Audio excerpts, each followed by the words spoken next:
That stare down took a few moments as Garcia walked past, glaring at the Fanatic, and then the Fanatic did this. Not that Jaime knew he was doing it, but the other Blue Jays knew that he was doing it. He put on a pretty good show. The Fanatic was emptying out his bag of tricks throughout the course of this slight delay.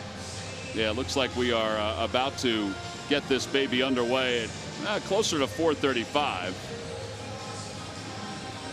And then he starts barking at Tim Timmons. And then eventually he'll throw Tim Timmons out of this game. You are.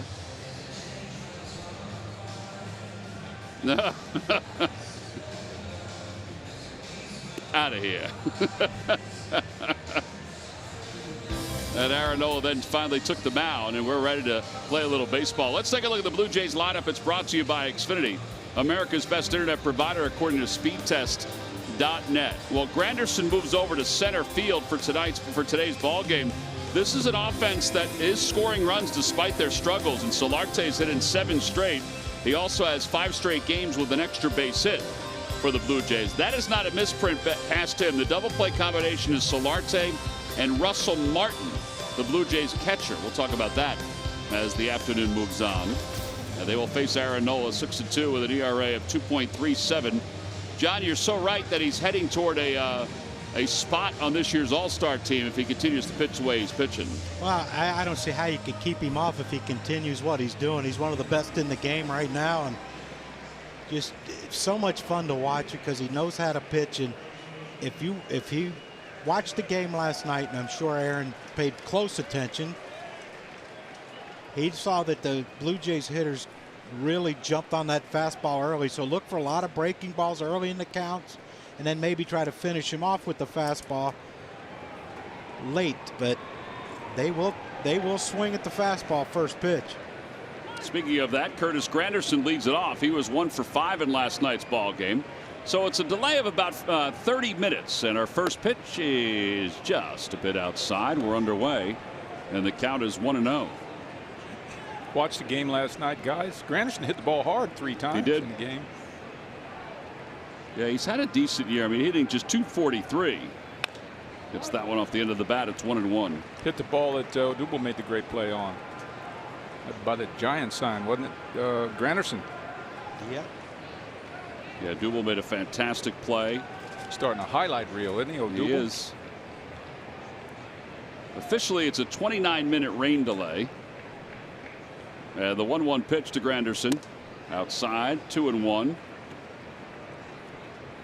In the last outing for Nola in St. Louis, he looked good most of the time, but he was just missing toward the outer half of the plate, at least to the liking of the home plate umpire. Changeup, 2-2. That's going to be a useful weapon for him tonight against this lineup, especially if he falls behind these hitters.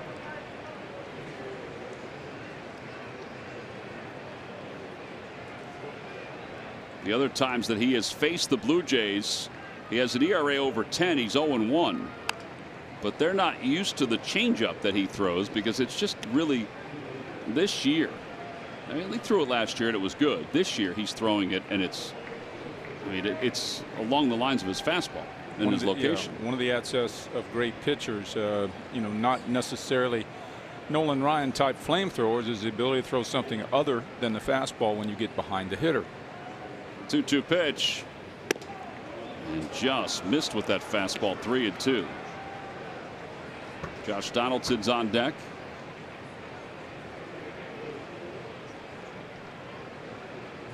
So Granderson running a deep count.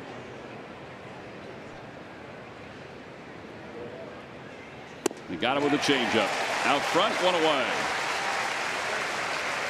And there's a perfect example of it right there. 3-2 count, leadoff hitter, definite fastball situation, and he kind of puts that hand around that ball and gives you that fastball motion.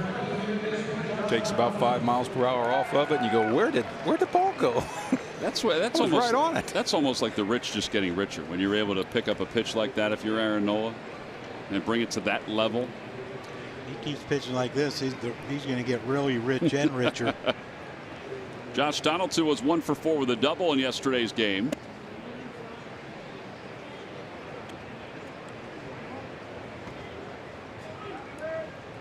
Donaldson has very good numbers against the Phillies, hitting .383, and excellent numbers in interleague play.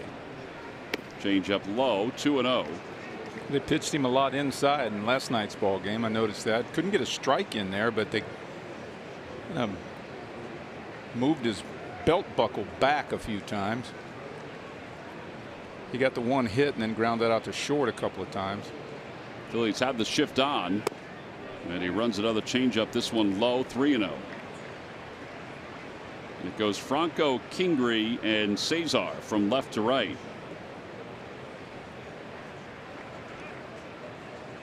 They're even moving around more now on a 3-0 count. And ball 4, he just walked him on 4 pitches. So a walk and a strikeout to start the game, and that brings Justin Smoke to the plate. Smoke, he hit one where Odubel couldn't catch it last night. It's part of our home run replay brought to you by Giant. When that left the bat, I was watching again on TV. I thought it was a fly ball, center field. It was about 15 rows back. Ball was really flying last night. And that was a big home run because it went went from 3 runs for the Jays to 5 runs. And the first curveball is in there, 0-1. Like John just said, look for that curveball on the first pitch. Change up first pitch. These guys are. Now, he especially is a fastball hitter. Yeah, but if we know that, wouldn't you think they would know that? You're just well researched, John. Swing and a miss. Again, another curve. we got to fill the air here with some comments because we're the experts up here, right? Down there, you don't.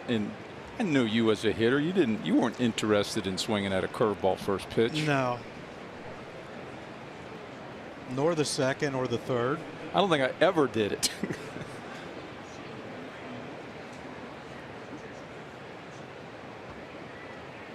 Got it with a changeup. So the 2 lefties. Nola goes soft and softer. 2 curveballs and a changeup. Yeah, there are 2 outs, 2 strikeouts.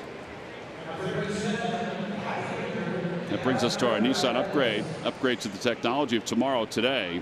Consecutive wins at home. Aaron Nola's at 5. If he wins today, he'll move into a tie with Elmer Jacobs. Jack Sanford is number 1 at 8. Sinker, slider, Elmer. Yeah. Fouled away. Hernandez. It's 0-1.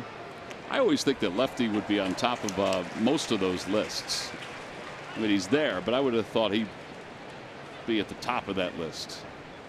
You'd think with the success he had, that stadium, good teams he pitched for. Well, what about the year he won 27?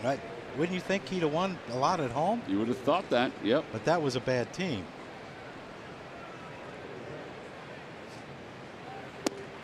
Hernandez checked. Did he go? Yes, he did. This is the first base umpire. See, the fanatic will like that. 0-2. Looked like he did break. I think if I was a hitter, I'd have been upset with that call. Yeah. They didn't call that when we played. You could fake your way out of a check swing when we played. Try to get him with that curve. Ball's being kicked around everywhere.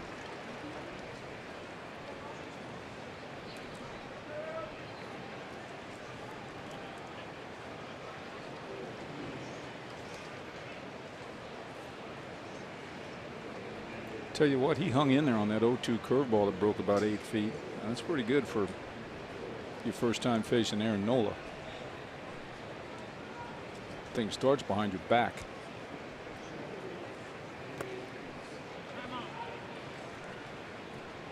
He's having trouble with that change up to the righty, so he's burying it. You saw the old umpire fire one back to the pitcher right there. The rate they throw baseballs out of the game, he could have a sore arm when this thing's over, right? I have to go on the could. DL. Doug Eddings is the home plate umpire.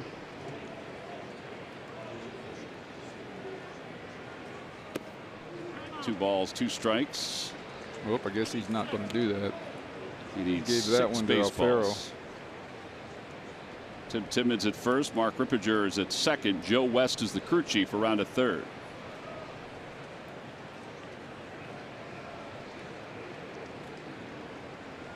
As I was leaving the ballpark last night, somebody stopped me and said, "Your guy, Joe West, blew the game for the Phillies." And I said, "My guy?"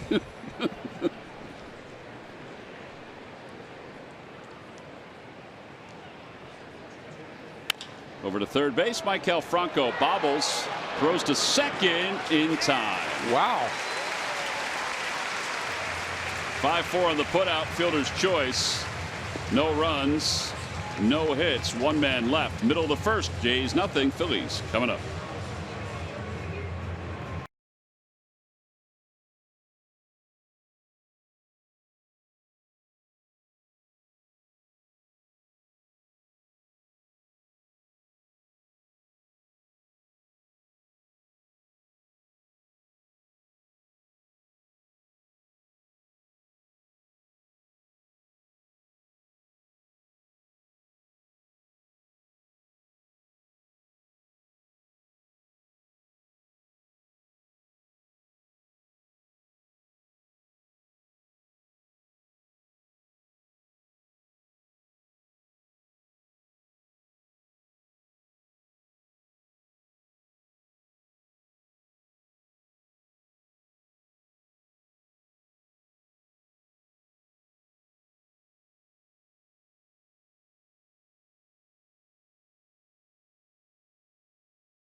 Toronto Blue Jays, the veteran left-hander.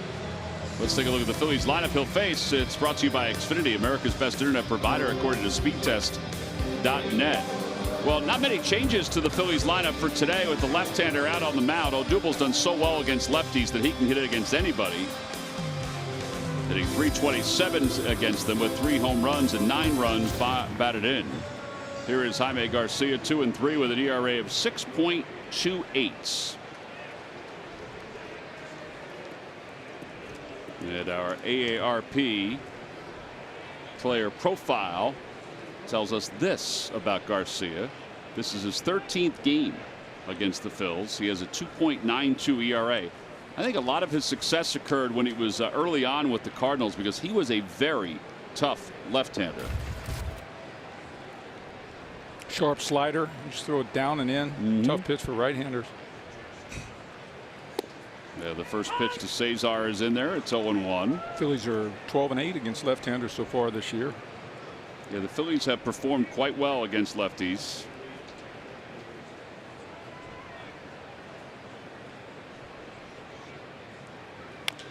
Bouncer over to third. Fair ball. Donaldson. And one quick out here in the first. And that'll bring Rhys Hoskins up. Phillies and the Blue Jays wearing the uniforms like everybody else around Major League Baseball in honor of Memorial Day. The caps are something that New Era has done for 10 years in one form of another, but they're adding other holidays. This is the 6th year that Major League Baseball has had the uniforms for all the Major League Baseball teams, and 100% of the royalties from these uniforms go to a variety of military-based organizations. Rhys Hoskins lines one to left, and that'll drop in for a hit. Looks good for Rhys. Gets started off 1 for 1. Looked like a kind of a first pitch breaking ball that just kind of hung up there. Rhys was out in front of it. He didn't really hit that on the meat of the bat, but it dove in for a hit. Here you see the replay. A little out in front off the end of the bat. You can tell if he'd hit that thing solid, it would have gone off the wall. Well, his quote after last night's ballgame, I know we've talked about it, guys, our Geico quote of the day. I thought it was a little off, but that doesn't really matter. It's too close to take in that situation. It's unacceptable. You've got to put the ball in play and give yourself a chance. He was probably more frustrated last night than I think we've seen in his young career. Well, last year he had nothing to be frustrated about, and earlier this year he had nothing to be frustrated about. Just the last month. Here's the pitch that he was talking about. You see his hands right there. If you see that, see how he check swing that pitch. His hands came forward. Yep. I think he's been doing that often during his these struggles in the month of May.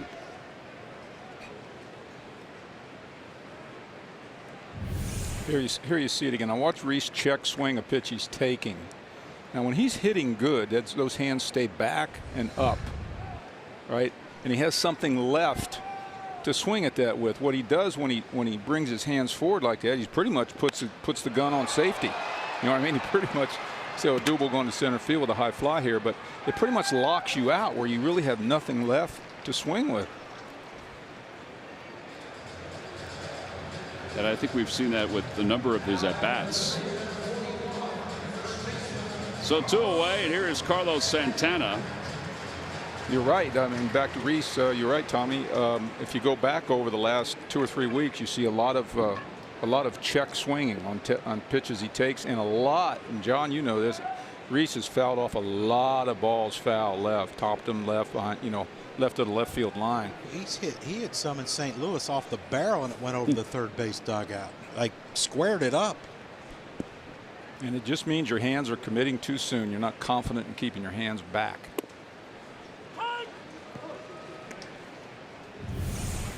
Take a peek from the side.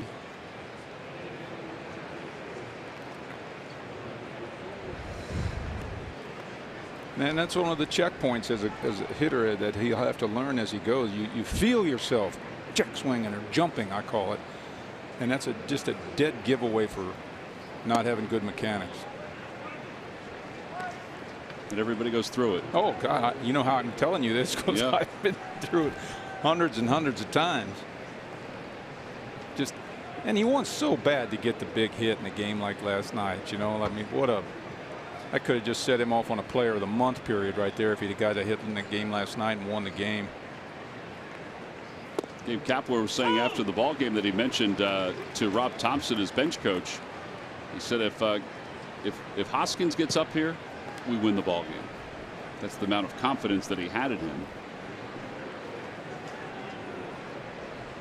1 ball and 2 strikes to Santana. You know, a lot of times those strikeouts on that one pitch, if you go back into the at-bat, you'll see somewhere in that at-bat where he had a pitch to hit that he liked, you know, and fouled it off or pulled it foul. That was the pitch that would have kept him from being 3-2. He wouldn't have had to go through that thing about the ball's an inch off the plate and talk about that one pitch. Had earlier in that bat, had he lined the ball somewhere, hit it hard on the ground somewhere. Right.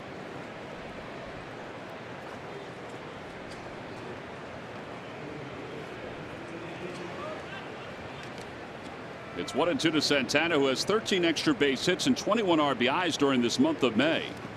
And he checks his swing. Did he go? Yes, he did, says the first base umpire. He doesn't run, so he'll be tagged out. So a strikeout to wrap up the inning. Just 9 pitches for Jaime Garcia in the inning.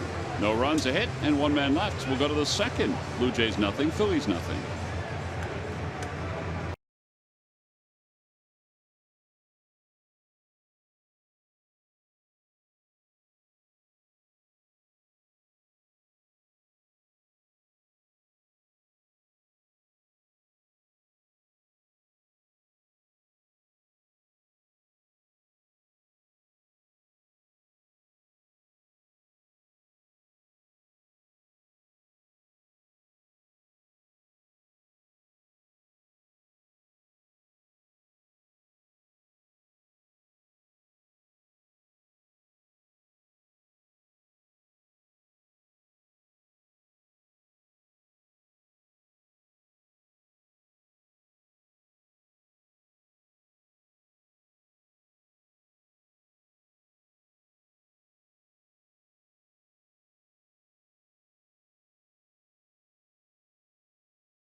Tomorrow, the Phillies and the Blue Jays wrap up this 3-game series. The Rhys Hoskins starting lineup figure will be given out to kids 14 and under.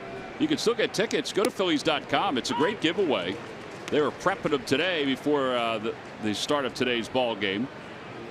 Today, some of the youngsters got the water bottles. Here is Solarte, and he grounds one into the shift. Kingery on the right side. It'll be a 6-3 putout. And now Russell Martin's coming up. Shortstop. Russell Martin. He's probably got to be the guy that's having the most fun on the field tonight. Can you imagine going from catcher to shortstop? It's got to be. It has never happened, I'm sure. I was trying to think about it. You know, Posey was a catcher, was a shortstop in college, went to catch. But I can't. You're right. I don't know when the last time it was that it happened that a catcher, an everyday catcher, sometimes they'll move to third or they'll move to first, but to an important position like shortstop. Not that the others aren't.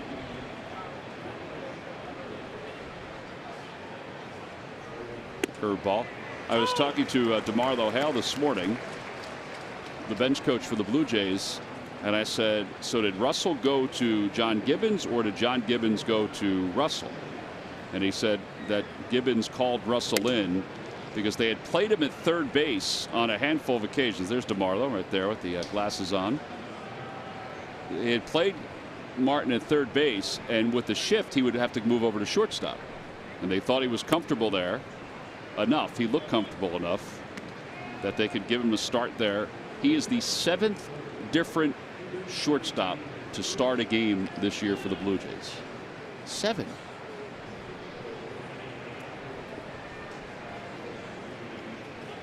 Wonder why they are where they are. 2-2 pitch.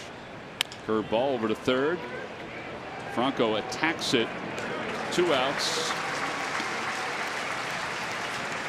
You know, coming into the season, you knew they thought that Tulowitzki was supposed to be their guy, but he's been injured the last few years. What's he got this year? The foot? Yeah, he just Dan Shulman told us today that he's just now starting to run on flat grounds. He was running on a treadmill. The hills of Toronto? What? Some kind of gravity induced treadmill. I don't know.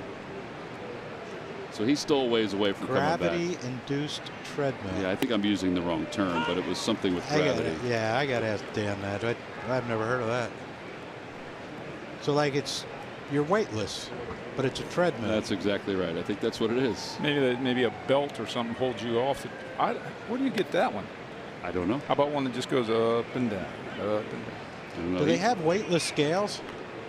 Gravity-induced scales for? I mean, that would be great if they did. Yeah, it's just not stepping on them. Yeah. Here's the 1-1 pitch to Dwight Smith Jr. And it's 2-1. There's a word for that, is there not? A weightless scale? Yeah, it's called a diet.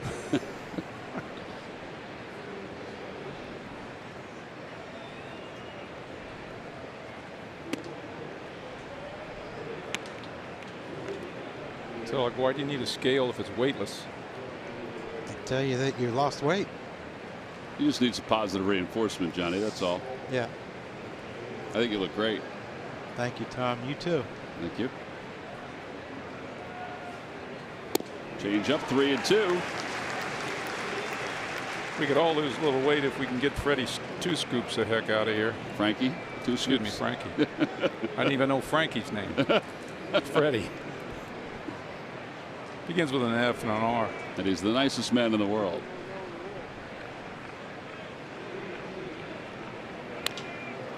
Carlos Santana takes that one, and he'll just take it. Oh, man!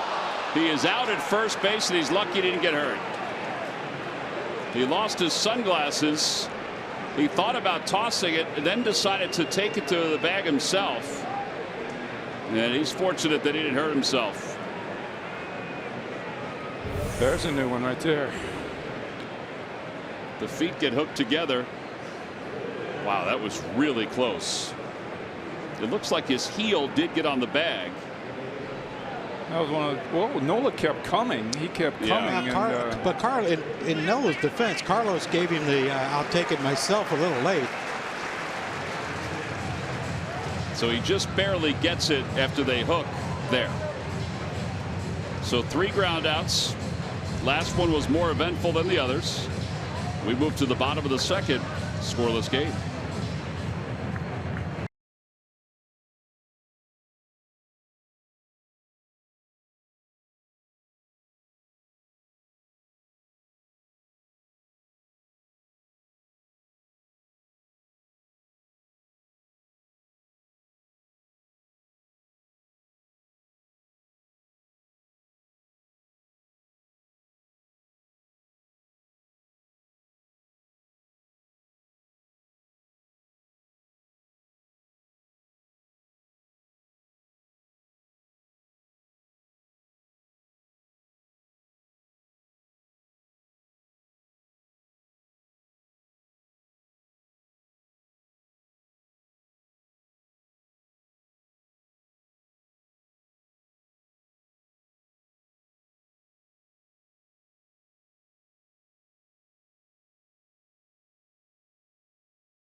The place to be this summer, so don't miss our next Authentic Fan Night on Tuesday, June 19th. Head over to Phillies.com/AuthenticFan to get reduced price tickets, a free hat, and more.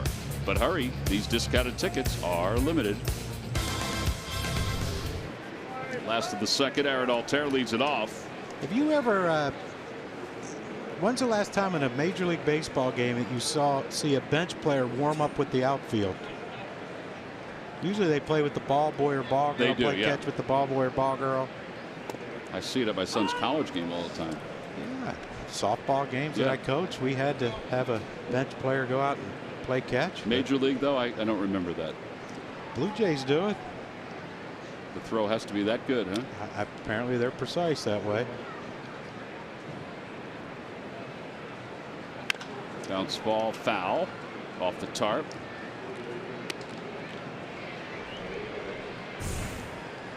See, check it out right there. Playing catch with the outfield. Well, it solves two purposes, right? He gets keep his arm warm throughout the game. They take turns in the dugout, go out and I think catch. it's smart. I'm sure it used to be done all the time. Change up, and Altair is the second strikeout victim for Garcia. That's a pretty good pitch that he just turned over. Yeah, and that's the issue. If you're going to try to pull him like Aaron's trying to do right here, you see that swing, and if you're not trying to stay on and hit it the other way, Jaime Garcia has a chance to have a pretty good game against the Phillies. Maikel Franco is due up. Garcia last year was 5-10 with an ERA of 4.41. He pitched for the Twins and the New York Yankees. John, would you say he's the kind of pitcher that a big swing, big hard home run swing isn't going to work against? Not if he's on.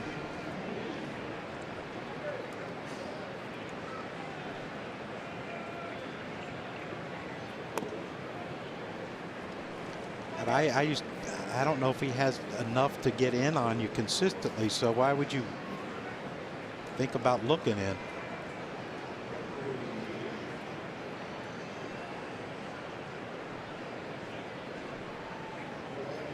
Upstairs, 2-1. There's a show me fastball. Just to let Franco know he's got one. Might come back with something off speed and see if he can get him out in front and hit another rollover grounder somewhere.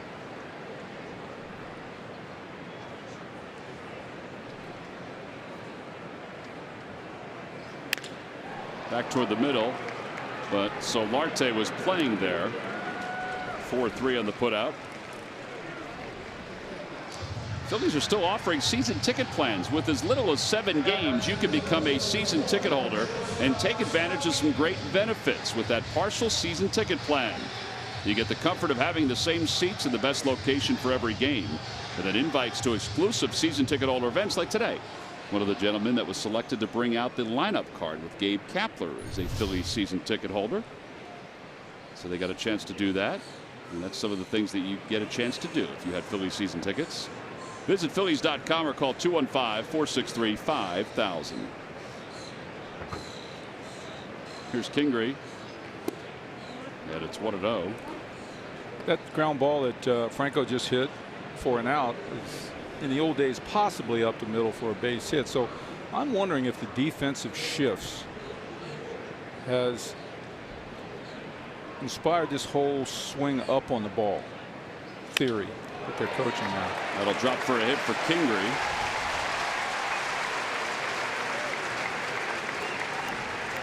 Yeah, I don't know, Mike. I would think that there's something to that. There's not as much space to hit the ball. I think a lot of it is if you swing up and you barrel it, that you're getting the exit velocity, or at least the standards that you want, you know, to then get a base hit. Sure, like they want you to go over the infield rather than try to hit it hard on the ground, which has less space to go through. I'm still trying to figure out why they're coaching that fundamental. Good luck. Let us know what you come up with. Good start, though, for 2 struggling guys, yeah. Kingery and Hoskins. Here's Alfaro, who is 3 for 16 on the homestand.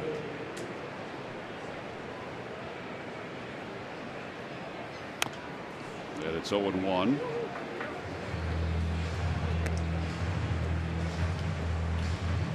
A final up at Fenway Park. The Red Sox have defeated the Braves 8-6. So that means the Phillies right now are tied for first place in the National League East with a chance to take over. And I went through it, and I have 5 times where the Braves have lost with a half-game lead, where the Phillies have then lost so far this season. So will this, the 6th time, be the charm? 1 ball and 1 strike. Boston's won 6 of 7. We were watching today, me and John, when Pedroia was introduced for the first time this year. Got a nice round of applause. Atlanta's lost 10 of the last 13 games they played at Fenway. They're not alone, but they had a 3-0 lead and a 5-3 lead.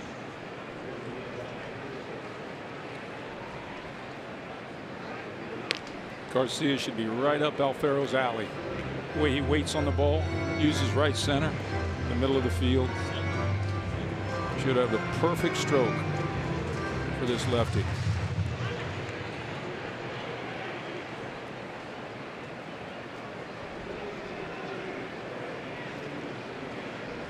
Lights are on. Getting darker.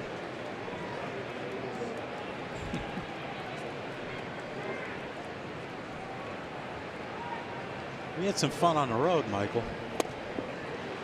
Did Baltimore, Port, both days. Grass in the area of Baltimore looks really good right now. Thought you would have some stories for me. Well, we had plenty of time to tell them. Just to our crew and anybody that walked into our booth. I don't think it's amazing how all these other announcers come in and they talk about how lucky we are to have an office to go into, because none of the others have them. And you guys do have some fun in that office. I know that. Yeah, but it'd be a nice place to go for in a rain delay instead of sitting here. Yeah. Kingery goes, pitch is swung on and missed, and Alfaro strikes out for the 4th time in this series. That's 3 strikeouts for Garcia. We'll go to the 3rd in the scoreless game.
the outstanding Sixers rookie who had a fantastic year.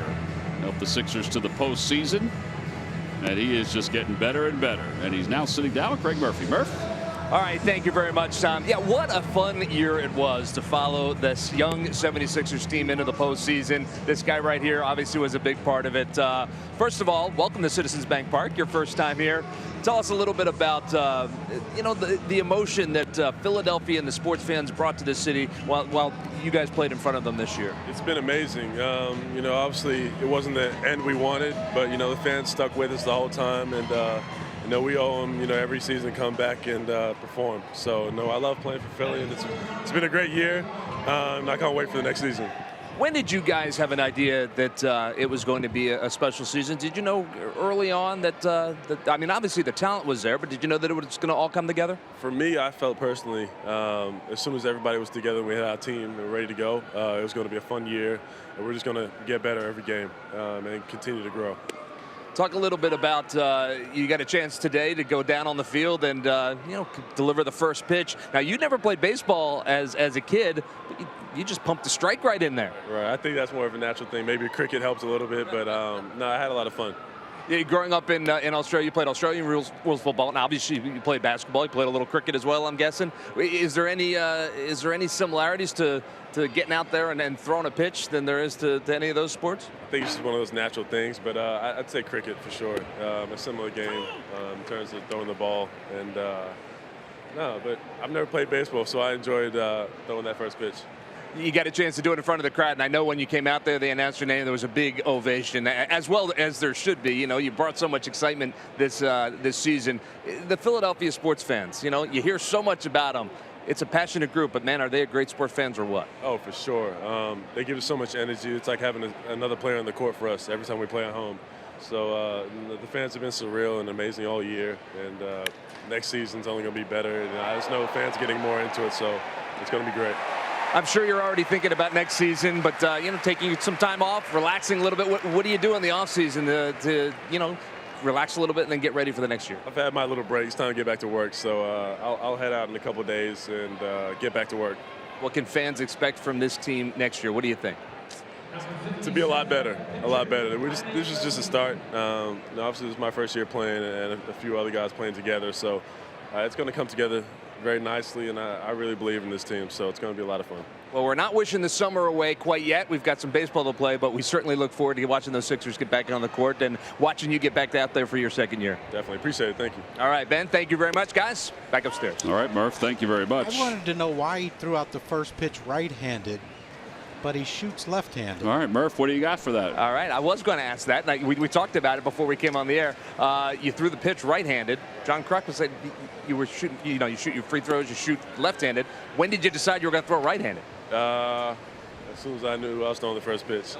Is it always right-handed when you throw? Yeah, I've always been throwing right. So. Ambidextrous is the word, right? Yeah, the man can do it all, John. Just because we can't, he can. It's the way it works. No, he's more gifted than we'll ever be, Murph. Isn't that the truth? Cricket, huh? How about that? Cricket. I'd like to sit down and talk with him about that game, because I've never seen anything where you can hit a ball backwards and it's a good thing.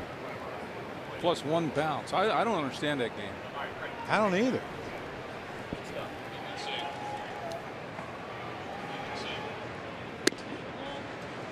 He did say that it was very similar to. Yeah, because they throw a ball and you have to hit it. But I'm with you guys. It does seem like it's a little. It bounces right in front of the. Different. I want to call him the batter. Is it called the batter? That I don't know. And they have the stick thing, and you see some of those guys. You ever see some of those guys get hit with that? That ball's apparently really hard. It's like a lacrosse ball, isn't it? And they don't use gloves. Sounds like it's tougher. I can't imagine that thing hitting you and feeling pretty good. I went to when I was doing an NFL game in London last year. I went to a Premier League soccer game and walked past a cricket stadium. Enormous. Packed. Enormous. 3 balls and 2 strikes to Jaime Garcia. Garcia 0 for 2 this year. 3 home runs lifetime.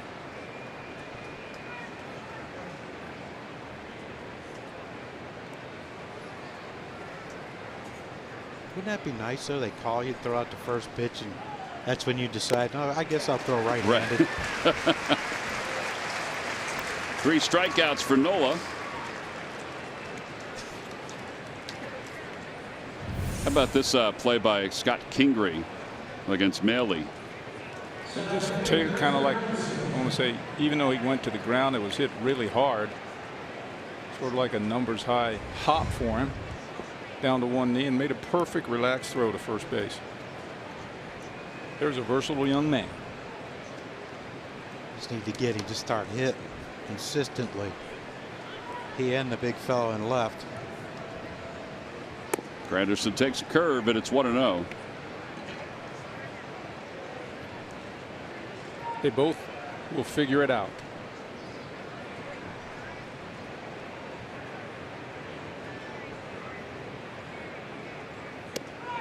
Tell you can't hit as good in AAA as both of those guys did and not figure it out up here. Yeah, there's got to be something that'll eventually translate. At least you hope that there's something that will translate. But you see it. We saw it in spring training with Reese. We saw it last year when he came up. But you know, Reese struggled his first 15, maybe 15, 20 at bats when he first came up. Remember that? And there was a lot of what he's doing now. A lot of what he's doing now. A lot of, you know, check swinging, over anxious. But he came out of it. You know, a lot of times it just takes that line drive to right field, a broken bat hit with men in scoring position.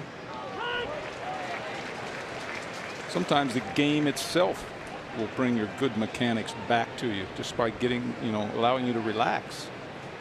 And that's the thing too, Michael. You know, last year when he came up, he did struggle early, and then he was unbelievable from there on out. But you know, sometimes you forget that he's still a young kid, and he has not yet played a full season in the big leagues. But because of his approach last year and the maturity, you know, when you hear him talk and do interviews, you know, he gets it, and you think that he's, you know, 35 years old and established, and he's not yet. Right. And I think that's a great thing because he's going to get better. Two-seamer runs back on the inside part of the plate. Granderson down on strikes for the second time today. And it's another 1-2-3 inning for Aaron Nola. Well, he was down 3-0, then threw a 3-0 two-seamer for strike one. Eventually got it back to 3-2, and then eventually picked up another strikeout.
Ford store. Check out every new Ford car, truck, and SUV crossover at buyfordnow.com today.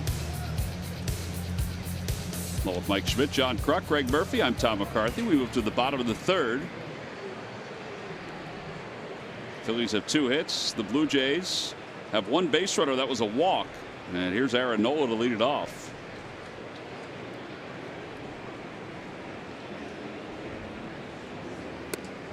Phillies are one of the 3 best teams in the National League. Record-wise, Milwaukee is the top team right now. They have 32 wins. They're trailing the Mets 5-3 in the third. Then the Braves, who are 29-21. And the Phillies are 28-20.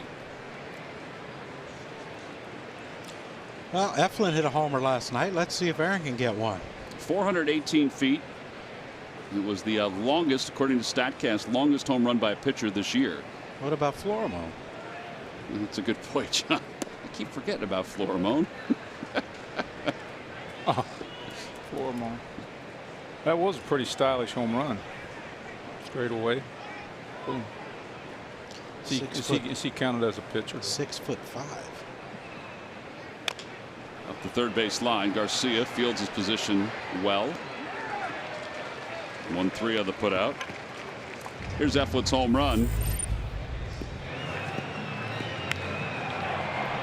There was no upswing there, was it? No, but it got up and got out. It was a beautiful swing. Did you agree with his assessment of what he said about his outing last night? I had no fastball command, basically. Yeah.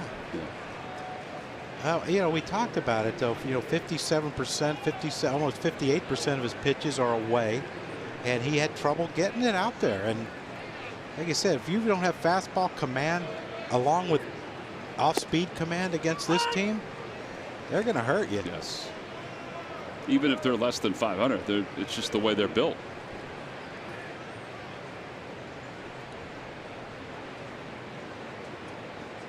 Oh, 1 to Cesar. You get behind in the count and you throw balls in the middle of the plate. Not a good recipe.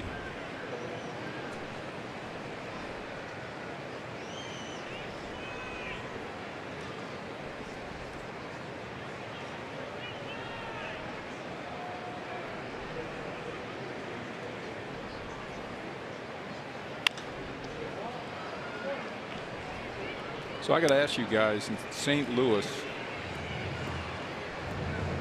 Ben was there, right? No, Johnny was there. Oh, John was there.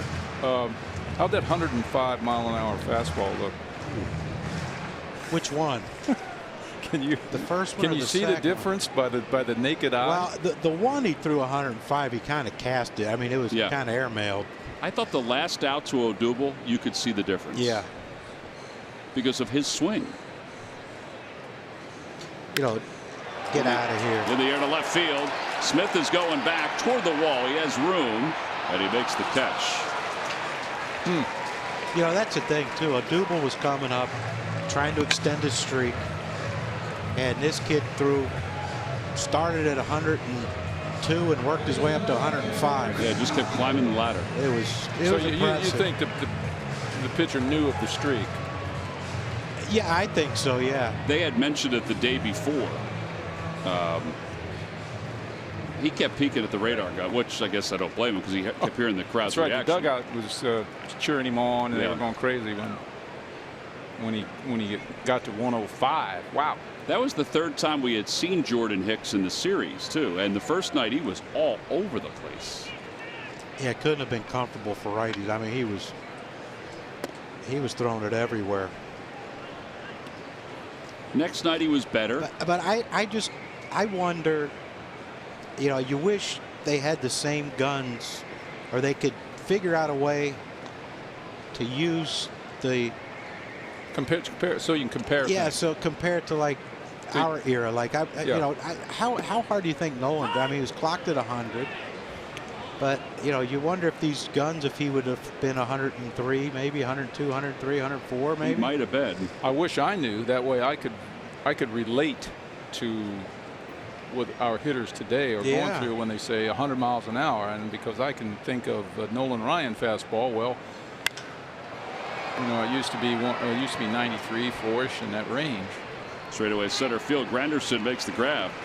So Garcia 1-2-3, bottom of the third inning. We move to the fourth after an 11 pitch half inning.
sharing a photo or video with hashtag Hats Off for Heroes.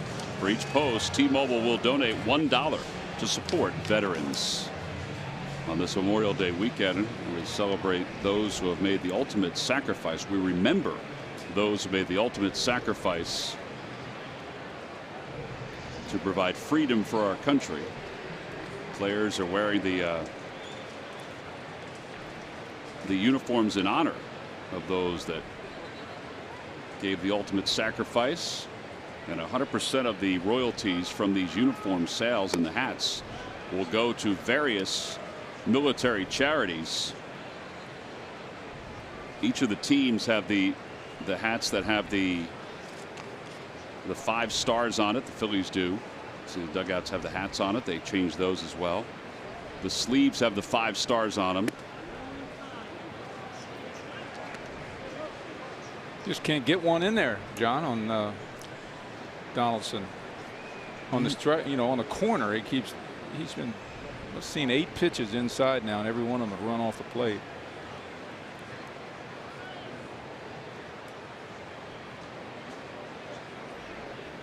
Outside, 3-0.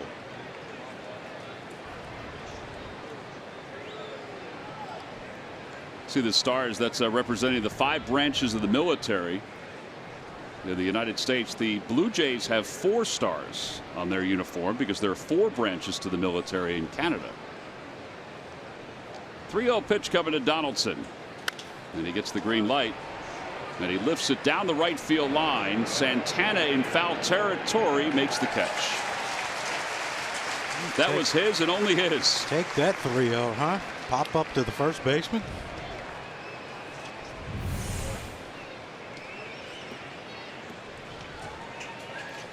Tell you what he did, he took a good angle of that. A lot of guys, they run to where they think the ball is, but right-hand hitter, that ball's going to drift toward the stand, so you kind of have to circle and run to it.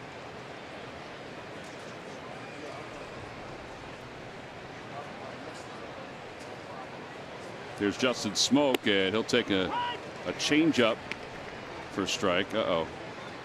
Somebody wanted to get to the open seat and didn't care how much popcorn he was spilling.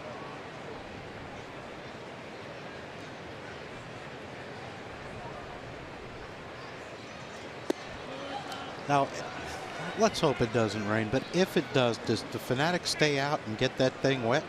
That puts his raincoat on. He's got that big red raincoat. Oh, yeah.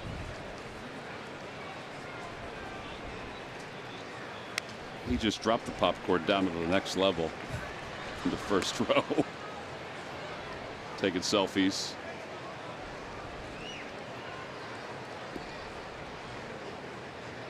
Get a good whiff of it right there. Yeah. Cannot be comfortable for those ladies. Fouled away into the suite. That's one of those fastballs right there that starts about 5 inches off the plate and you give up on it. Bang, strike 3. He stayed with it well.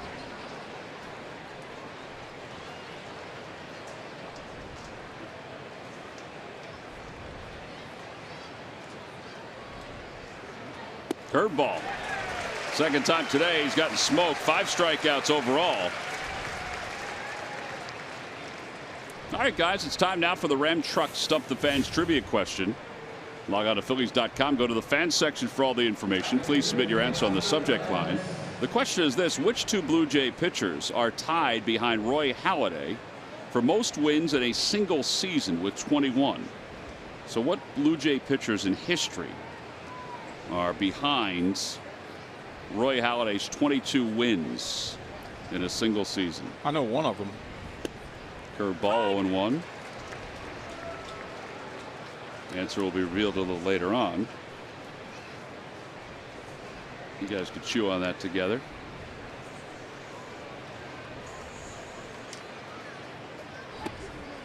Changeup 0-2. 84 miles an hour with that change.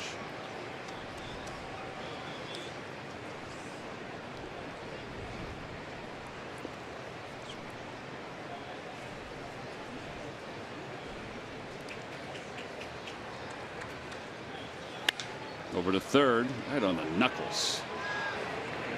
At a 1-2-3 inning for Nola. Aaron, since the walk in the first inning, and that's the only base runner that he's allowed, he's retired 11 consecutive. That was a 12-pitch inning. Didn't even give the Fanatic time to stay in one section.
Or visit jeffersonhealth.org.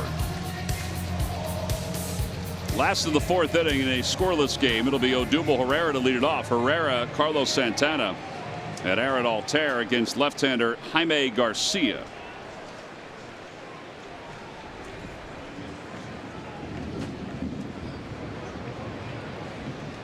Sounds like we have some thunder rumbling in the background. Odubel flat out to center his first time up, and then he takes high 1-0.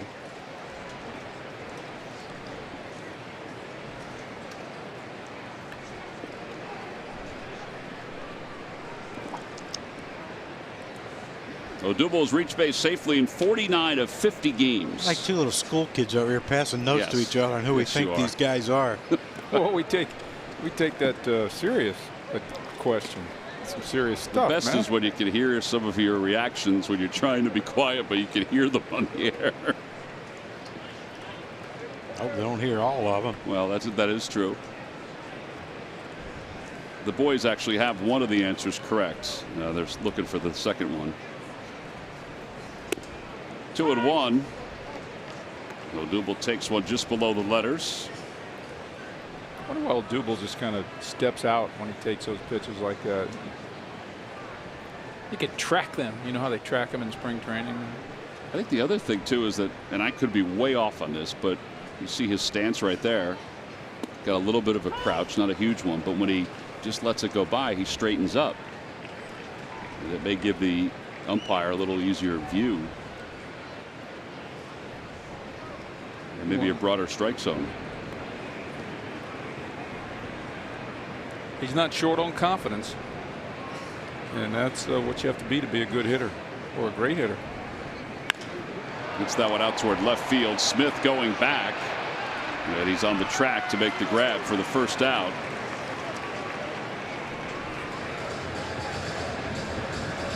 And Carlos Santana's coming up. Friday, June 8th, when the Phillies take on those red-hot Milwaukee Brewers, it'll be 1990s Retro Night. 90s music and Fanavision features throughout the game. Dress in your 90s best and join the fun. Visit Phillies.com to purchase your tickets.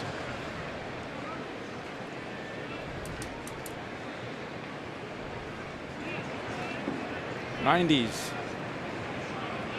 John's heyday right there. That's right. I don't know how much different the styles are, though, now compared to then, except for the hair. Santana sends one in the air to right center field. Granderson and Hernandez are out there, and Hernandez makes the call on the catch. 2 outs. And it'll bring Altair up.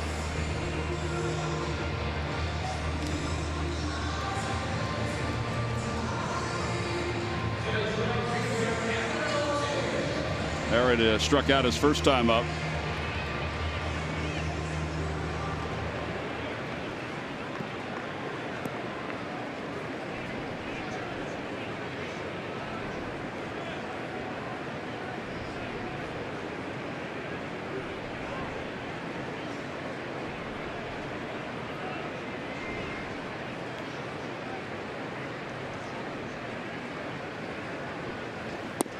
So the question was, 20 game winners?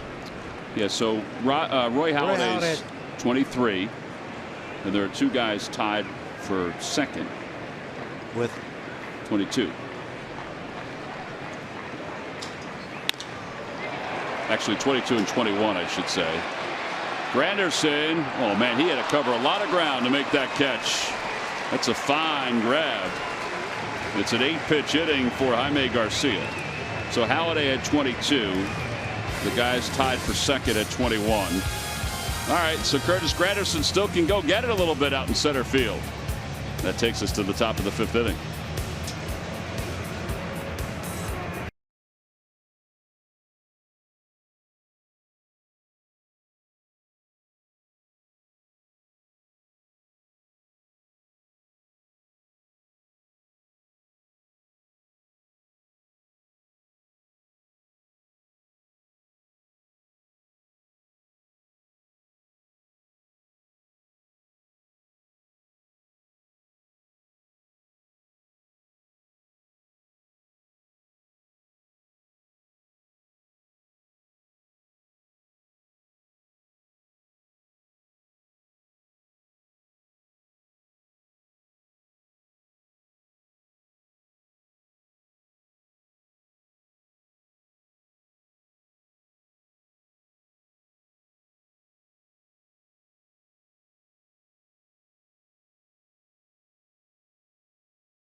Furniture provides beautiful options for every part of your office, and WB Mason provides it all at amazingly low prices. All in service means you don't have to lift a finger. Who but WB Mason?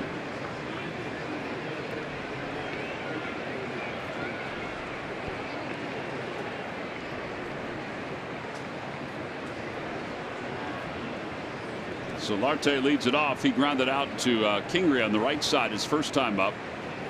Curveball pulled foul. And it's 0-2. That's a good grab. It had to hurt a little bit, but that's a good grab.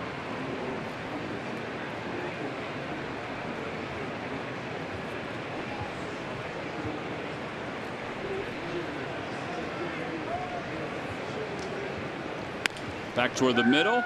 Kingery backhands, throws over to first on one hop in time. Santana with a wonderful pick. 6-3 on the putout again. One away. Yeah, great range by Kingery. In the old days, that's a base hit, but Kingery has it, and right after he lets it go, he's going, please pick it. That was a great pick. That's a tough one there. It's a little longer hop. It bounced up on him. Really good foundation by Santana. And here's Russell Martin. Dribbles that one foul. John, is that something that the short hops at first base you used to practice? Yes. Yeah, but it's hard because I would think Bo and Vuk were all over that with you, yeah, weren't they? they were, and it was a daily thing in spring training. But it, you know, and you try to move around the field to where throws are going to be coming from, but you know, in spring training we did it on the backfield on the turf, but most of the time we had to do it in the dirt and grass, and you know, we didn't play many games on grass back then. Over to third base again, foul. And it remains 0-2. All right, so Carl, through the good folks at Elias, came up with this: that no player in the modern era has started a game as a shortstop in the same season in which he played at least 10 games at catcher. Some folks on Twitter were nice enough to remind us about Craig Biggio going from catcher to second base. Who's the guy for Barnes for the Dodgers? Didn't he catch some and play second base? He may have, yeah. Didn't he play second base in a catch in the playoffs, and then he played second base in one of the games? I think he did. I think you're right. 1 ball and 2 strikes to Martin. And a strike 3 call at the knees. Didn't like that call. 6 strikeouts for Nola.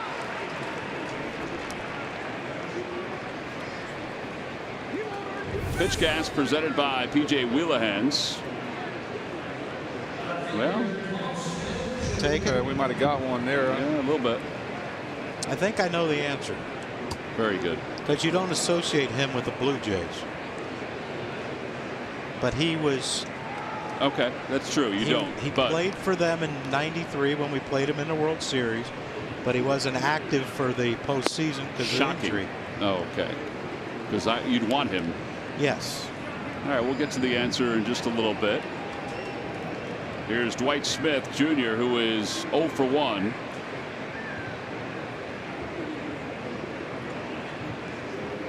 Change up low. 2 balls, no strikes.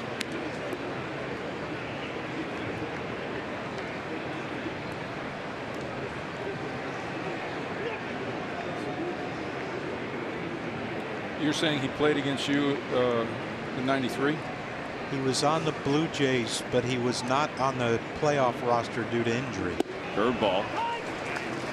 But he won 22 games that year. It wasn't that year. That year he didn't.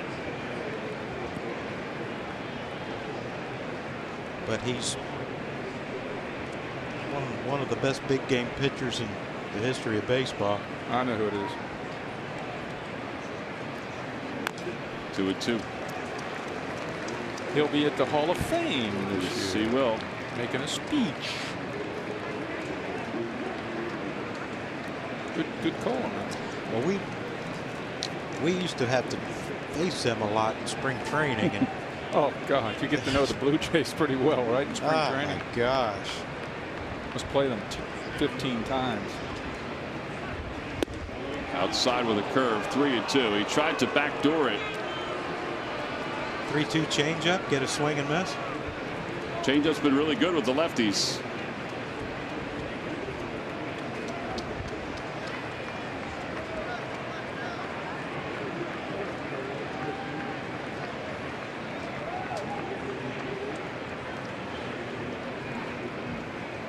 Curveball swung on and missed. 7 strikeouts for Aaron Nola. And he strikes he gets the side. 1, 2, 3 yet again. 14 straight retired by Aaron. The only base runner he's allowed was the 2nd inning walk to Josh Donaldson. He's got a lot of his pitches working right now. We'll move on to the bottom of the 5th inning. It's the Phillies nothing and the Blue Jays nothing.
The official bank of the Phils. Visit citizensbank.com.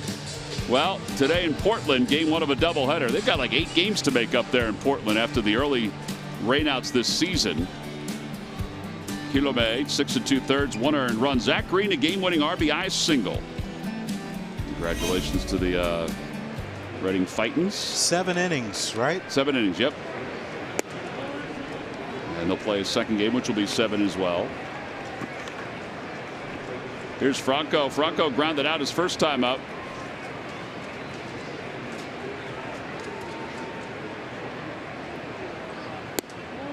2 balls and no strikes.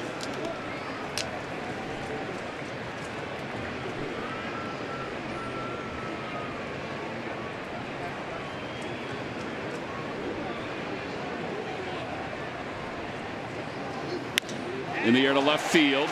Dwight Smith going back toward the wall. Gone! Just over the flower bed. Maikel Franco puts the Phillies on the board. You got the baseball, you got the baby. It's a 1-0 game.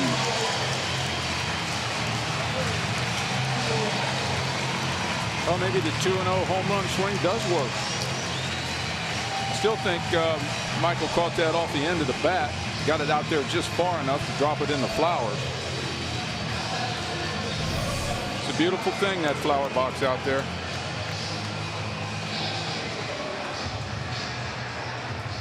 It didn't sound crisp coming off the bat, that loud pop. But flowers don't know the difference. There's Kingery, who takes strike 1. So there's your score. You mentioned if we were going to score. I thought that eventually someone was going to score. At some point, yep. Glad it was us.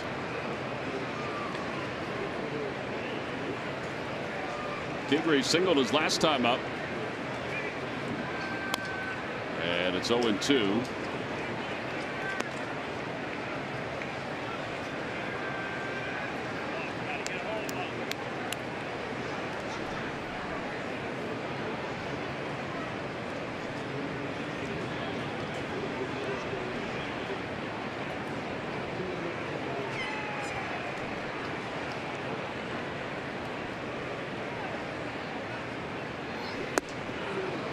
Down on strikes, just a little late going after what is listed as a 4-seam fastball. It actually looked like it had a little cut on it at the end. 4 strikeouts. Alfaro's coming up. Let's check in with Greg Murphy. Murphy. All right, thank you very much, Tom. Well, as you mentioned last night, it has been a little bit of a struggle of late for the Blue Jays, kind of just hanging in the middle of their division. But, you know, there is some hope for the Blue Jays in their organization with one of the better minor leagues organizations in baseball. And it's all led by the #1 prospect in all of baseball. His name is familiar, Vladimir Guerrero Jr. Of course, his dad, the Hall of Famer, and he's playing for the AA Fisher Cats, which is part of the Toronto organization. And check out these numbers as he gets ready to come up to the big leagues. Strong throw gets Alfaro right there. How about batting .435 with 10 home runs, 48 RBIs so far this season, slugging percentage well above a 700, and you know, he is just absolutely tearing it up in AA, leading Blue Jays fans to wonder when he might get promoted to not only to AAA but up to the big leagues. And the organization has said they're going to be very cautious with him. They're going to take their time. He's just 19 years old, but obviously he's got the talent to make it through the minor leagues quickly and be up here in the big leagues. Certainly a good pedigree, and not the only guy with a good pedigree on the Fisher Caps. How about a guy named Kevin Biggio is on that team, and Bo Bichette, also fathers in the big leagues and also playing for the Fisher Cats as well, guys. So the minor league system pretty strong for the Toronto Blue Jays. Yeah, Biggio is hitting .299, 12 home runs, playing second base. Bichette, 20 years old, playing shortstop, hitting .250 with 16 extra base hits. They also have a catching prospect in AAA by the name of Danny Jansen, who's hitting .312 with Buffalo. 1 ball and 1 strike to Aaron Nola. Good bloodlines. Well, I remember seeing some video of Vlad when they played up in Montreal. Vladimir Guerrero Jr. and he hit a home run, looking just like his dad did, wearing the number 27 that his dad wore, but for the Expos. Back toward the middle. Backhanded by Solarte. And the inning is over. But the Phils do score on the home run by Maikel Franco. It's his 8th home run of the season, and it's the only run of the day for the Phillies. They lead it 1-0 as we go to the top of the 6th inning here in Philly.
Philly of the week is filling in many different areas during the first 2 months of the season. Pedro Florimon has defended 5 different positions this year and has done so in fine fashion.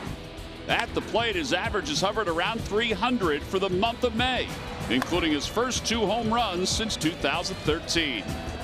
Yep, and even when Gabe Kapler needed him to step onto the mound, he was ready to fire on more than one occasion, saving the bullpen, helping his team. And it's brought to you by Independence Blue Cross. Live fearless. Well, let's hope we don't get to the point in the game today where we need Pedro Florimon. Can't see it. So far, Aaron Nola. Not unless it's a 20th inning. That's what I was wondering, if it would go deep into the night. Nola's been right on top of his game so far today. He has 7 strikeouts. He's got a handful of groundouts. In fact, 7 groundouts, 7 strikeouts. Now, the only ball in the air was the pop up to first off the bat of Josh Donaldson. He'll face Maley, Garcia, and then Granderson. Since the walk in the first inning, which is the only base runner he's allowed, he has retired 14 straight. So he's 1 over the minimum at this point. Maley was retired on a nice play by Scott Kingery. In fact, Kingery's made 2 good plays today. Curveball 0-1.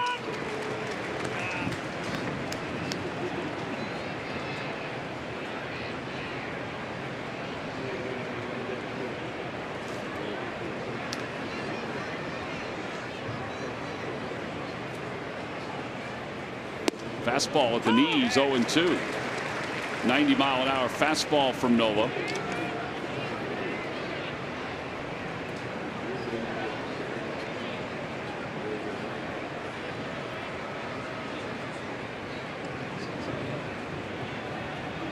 Changeup. He threw all 3 pitches, the first 3.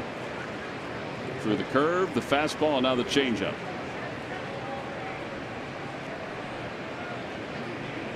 Oh, 2 changeup. Boy, life ain't fair. And a fastball in there for a strike. 92. 8 strikeouts for Nola this afternoon. Yeah, there's 1 out here in the 6th. It's amazing how many called 3rd strikes he gets. Yeah, it's just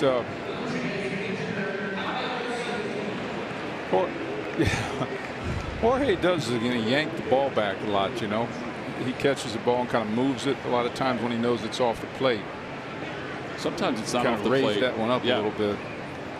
He's trying to do a better job with his framing. That's been a big key for him this year.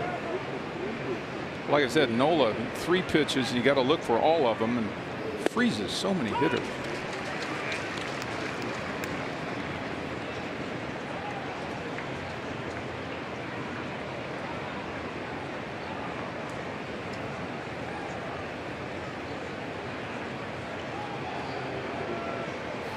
balls and 1 strike.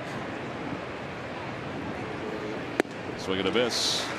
He was a little tardy on that pitch. 0-2. Does he remind you of Eckersley at all? Without the leg kick, like the really. I mean, he's got a leg kick. What are we watching here? A bat? I think it's just a bird that's gone astray.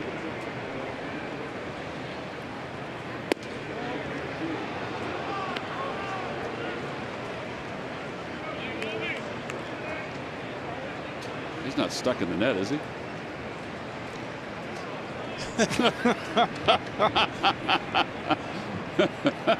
He's just going to hang there, I guess, till foul ball comes over there. Change up and a strike 3 called. 9 strikeouts for Nola. He's clapping. I hope he doesn't get caught in that thing, because somebody's going to have to go down and get him, right? Looks like he's having some issues. Curtis Granderson is 0 for 2. Rain is starting to fall a little bit. It's clear out over Center City, but behind us apparently there's a cell coming forward. Might miss us as we are. Let's hope so. That's pretty dark, Michael. Look at that. All of that red stuff. Oh, I hear you. Red's not good. Red's not good. Yellow is okay. We might be able to play through. Change up a low, 1-1. There's that little feller. He got through. Ready? I hear you. Red's not good. Throw some popcorn out there and see what happens. You might stay if you do that. That's a feast. Saw how quickly that guy grabbed his beer off the dugout when that bird came toward it. Oh, he's that kind of bird, huh? Those pesky birds, they've been known to steal a beer or two. 1 ball and 2 strikes with 2 outs here in the 6th inning. Be interesting to see that flight pattern, wouldn't it? Change up, did he go? Yes, he did. He just struck out the side. It's his 4th career 10 strikeout game. Looking. A 1-2-3 6th inning. Aaron Nola is not allowed to hit through the first 6 this afternoon. The Phillies have a 1-0 lead as we go to the bottom of the 6th inning.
Shop Choose Nissan.com.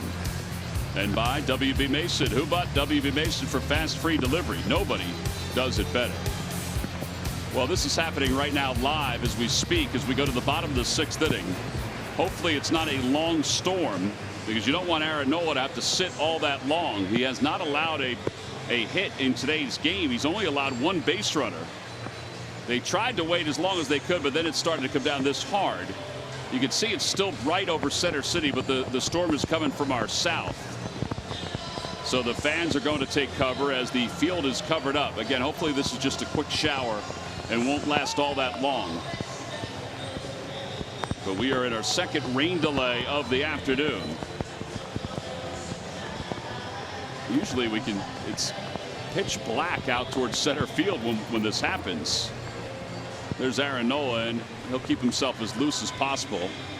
Mike DiMuzio, part of the Phillies front office, helping out with the tarp as he sometimes does in between chicken fingers. They got the tarp covered up, or the field covered up, pretty quickly.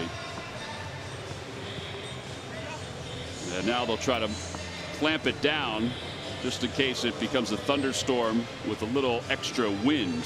Aaron Nola today has struck out 10. His career high is 12. It's the 4th time in his career he has struck out at least 10 hitters in a game. His only base runner was a walk in the first inning to Josh Donaldson. That's it this afternoon, and the Phillies have the lead thanks to a home run by Maikel Franco. He's also gotten some really good defense guys behind him. It's our Hyundai defensive plays of the game provided by Scott Kingery. Yeah, 2 great plays by Kingery. Here he is, one knee to his left, perfect relaxed throw to first base. Look at this, just old Freddie Galvis move right there, and Kingery playing second base now, ranging to his left. Off balance throw, and it gets picked by Carlos Santana. You love it when the first baseman picks you up. Yeah. And those are your defensive plays of the game so far, brought to you by your local Hyundai dealers. All right, so the Phillies will sit and watch like everybody else. And while this delay is underway here in Philadelphia, we will step aside and you can sit back and watch softball, John, 360. Ooh.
as you can see, which is a good thing for a number of reasons. We go to the bottom of the 6th inning. Cesar Hernandez leads it off against Jaime Garcia.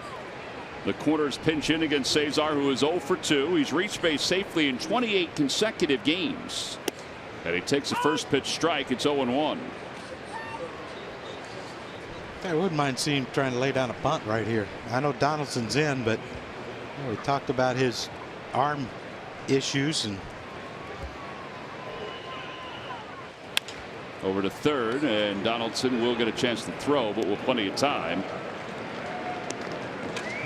And 1 out. By the way, it was a 13-minute rain delay coupled with a 29-minute rain delay to start.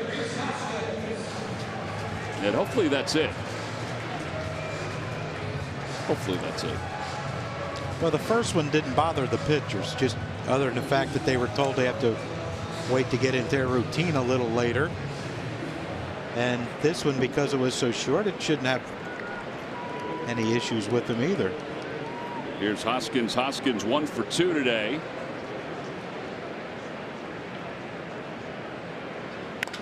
Fouls it off to the right. 0-1. Looks like he's got a different bat up there. He usually had one with a lot of pine tar on it. Maybe he broke it in that base hit first inning. You know, Mike, I saw it the other day. I think he changed it at the start of this homestand. But you're right. He usually does have a lot of pine tar on it. Fouls another one off. 0-2.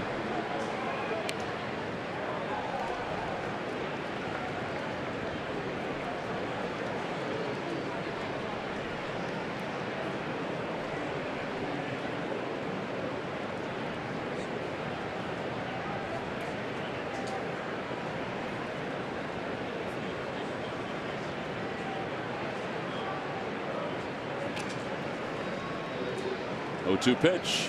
Bounced foul toward the back end of the Blue Jays dugout. That's great control when you can get a ball, you know, like a slurve like that, combo slider curve, just far enough in where the batter can't keep it fair.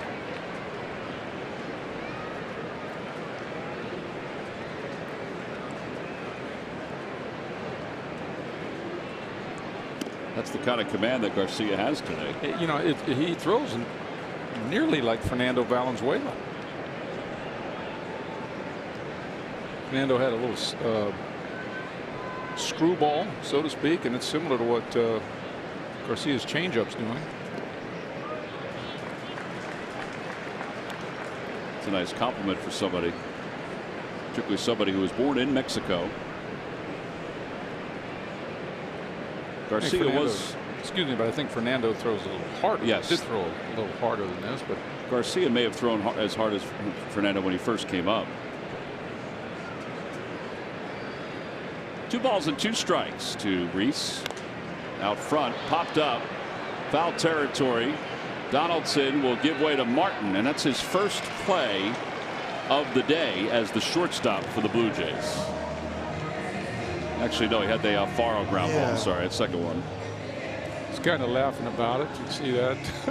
Thanks for letting me in on this game. Time now for the Ram Truck Stuff the Fans trivia quiz answer. All right, guys, here we go. Which 2 Blue Jay pitchers are tied behind Roy Halladay for most wins in a single season with 21? Halladay had 22 in 2003. Well, I got to give John credit. He found the second one. We kind of both came up, I think, with Roger Clemens. Roger Clemens is correct. In 97, he won 21 games. Jack Morris. And Jack Morris in 1992 won 21 games. I remember Jay Happ and Pat Henkin won 20. I didn't know if they won 21 or. Yeah, David Wells, Clemens, Henkin, Happ all won 20 games for the Jays. We'll go to the 7th. 1-0 Phillies on top.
Time now for your Delaware Valley Honda Dealers game summary. We go to the 7th inning. And the Phillies are on top 1-0. The run is a home run by Maikel Franco. Aaron Nola has struck out the last 5 hitters, 10 strikeouts overall, only 1 base runner. It was a walk that was back to the second to Josh Donaldson, who leads things off here in the 7th inning. And a curveball to Donaldson, and it's 0-1. I'll tell you, the Phillies' quick inning offensively, coupled with a 13-minute delay, that shouldn't harm Nola at all coming back out here.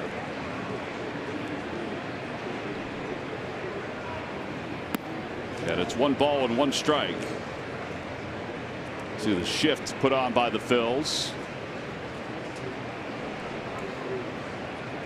It was only a 9-pitch 6th inning for Jaime Garcia. Inside, 2-1. This is the meat of the Blue Jays order with Donaldson, Smoke, and then Hernandez.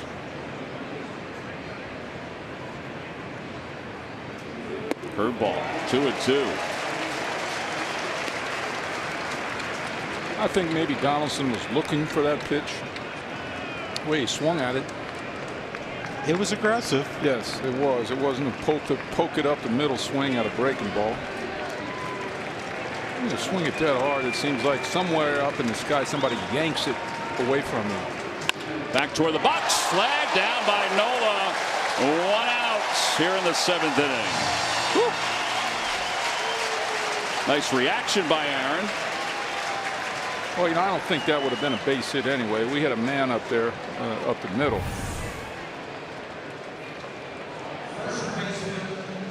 No, but it's nice to make it easier, though, isn't it?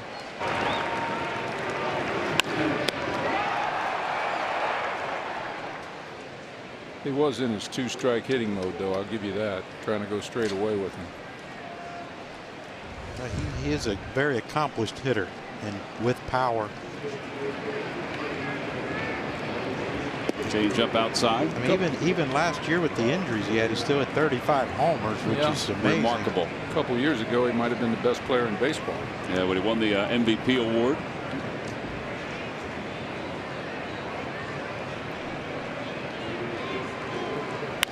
Opposite way, 1 ball and 1 strike.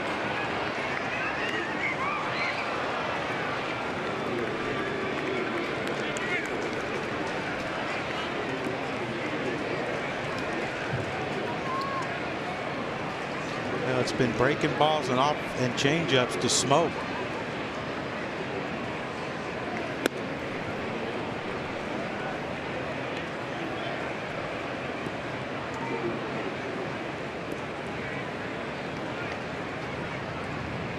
Great baseball name, huh?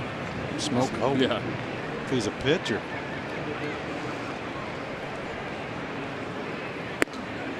Just missed off the outside corner. 3-1. Now here's the thing with how Aaron's been pitching today. There's no guarantee of fastballs coming here. No question. I mean, I would almost guarantee a changeup. I think I would agree with you. Curveball. 3-2. Now maybe that changeup. Now one of those other 2 pitches, other than the fastball. Changeup, or how about that 2-seamer that starts at his hip? Well, we don't want that one to be left out over the plate. 3 balls, 2 strikes, and 1 out here in the top of the 7th. Looks like it. Inside, ball 4. That's the 2nd walk. Only the 2nd base runner. You know, Aaron. I don't think that's the worst thing in the world right there. Start over on the next hitter who has a strong ability to ground into a double play. See, Jorge yanked it in a little bit right there. Tried to frame it, as Tom said. Hernandez has grounded out twice, a fielder's choice and a ground out to 3rd.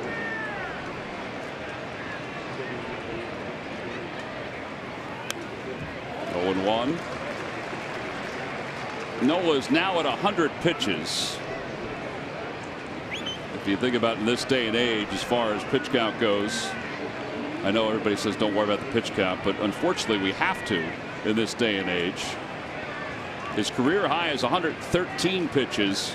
That was June of last year.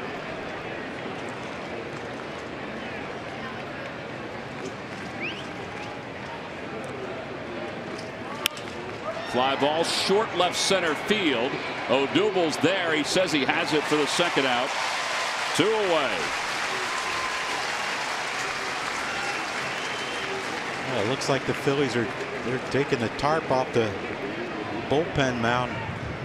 It's like Sir Anthony getting ready. And you know, this could be one of those things, the hypothetical. Let's say, you know, Solarte hits a double and ties the game. Yeah, right. You might want to go get Aaron.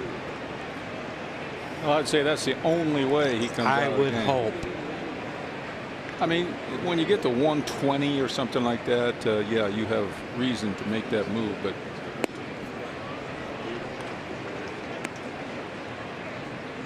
you can't say the rain delay had anything to do with stiffening up or anything.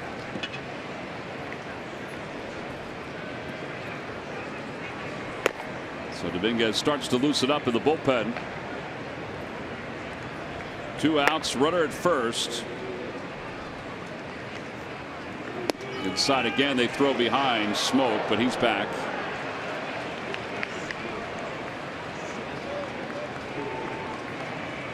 Yeah, I love that bullpen microphone. You can pop some glove down there. Oh. There it is.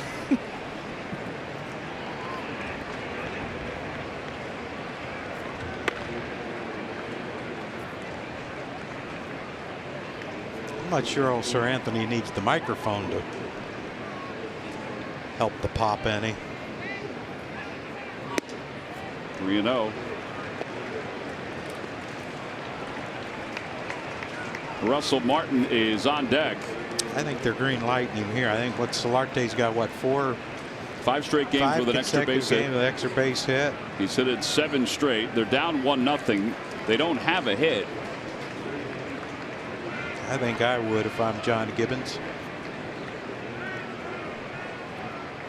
He got a changeup, pulled it foul.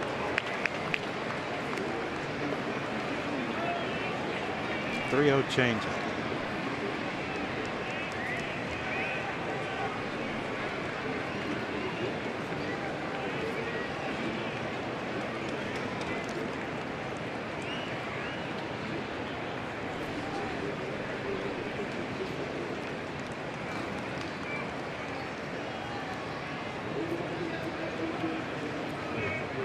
Short lead for Smoke off first, and the 3-1 pitch.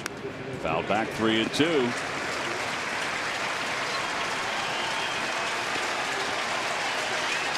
This crowd knows what's going on, so they're coming to their feet. Phillies have a 1-0 lead. The Red Sox have defeated the Braves, so the Phils are even with Atlanta in the division. And Aaron Nola is trying to get through 7 without allowing a hit.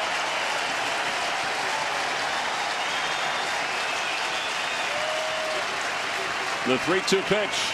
Breaking ball outside, ball 4. So second walk of the inning.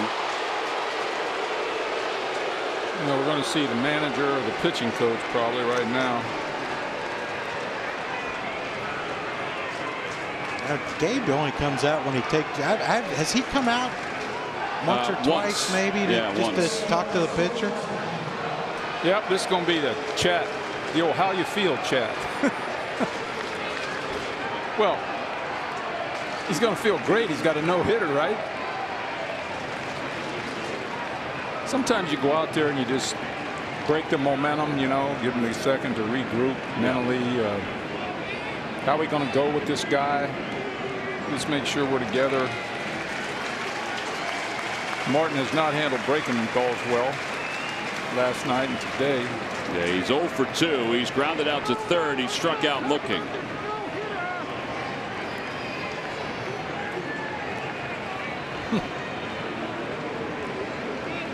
It's 107 pitches for Nola now. Man, how do you think Gabe feels right now? He's like, I'm just thinking, please get this guy out. Get this guy if they out. don't, everybody's going to say, "Oh, but what I tell him to do." But then he has to think, what happens next inning in the 9th? What do I do? Change up, 0-1. I mean, I've had managers tell me off the record, 7th, 8th inning, guy gives up his no-hitter, you know, loses no-hitter. The knot's open. And he's like, he goes, I could finally breathe. Thank God. He said, I was so happy to see that guy get a hit. Another changeup. 1-1.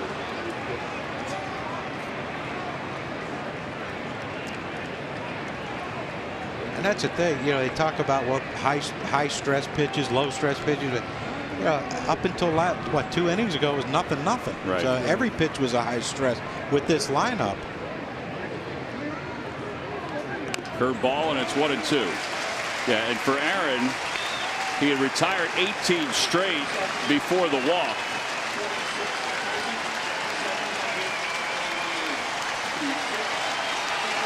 $26,788 on their feet as Nola tries to get himself through this 7th inning and keep a 1-0 lead. 23rd pitch of the inning, and it's fouled. That must be one heck of a sharp breaking curveball. I mean, it just freezes every batter, just enough. You know they're looking for, you know they got it on their mind. Martin's in his little 2-strike protect stance here.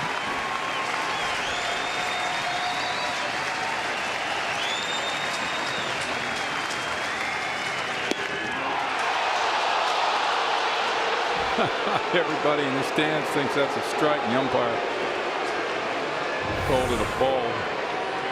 Take a look at pitch cast presented by P.J. Willahans. Just off the outer edge. It's kind of the one last night to Hoskins, huh?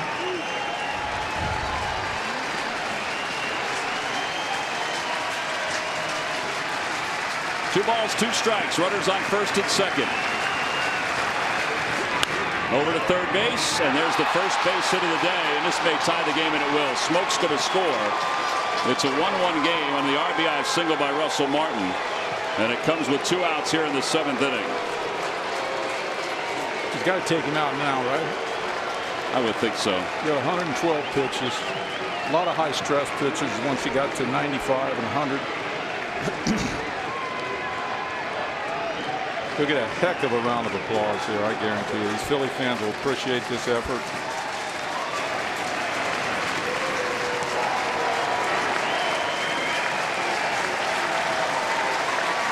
I think this is where you have to tip your cap too to Jaime Garcia for keeping this close game with and one hit ties it.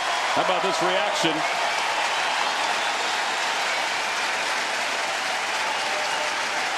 $26,788 on their feet greeting Aaron Nola. It's a 1-1 game.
Slight refreshing finish. It's Aaron Nola who's allowed 1 hit and 1 run through 6 2/3 this afternoon. Everything was moving before the rain delay.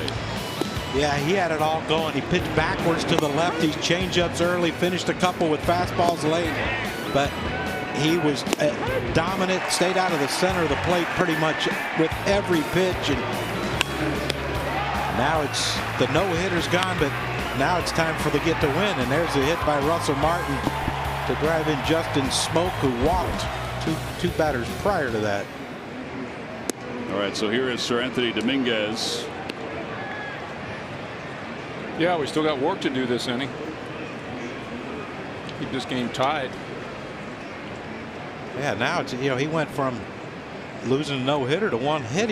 He might be in line for the decision for the loss. Well, that's right back to the mound. Dominguez, nice play. The inning is over. But the Blue Jays do tie it up. They get a run on 1 hit, their only hit of the game, off the bat of Russell Martin. It's time to stretch with the Blue Jays and the Phils tied at 1.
Rhys Hoskins and Scott Kingery, along with the Bull, Greg Luzinski, and the Philly Fanatic on a Phillies vacations trip to paradise.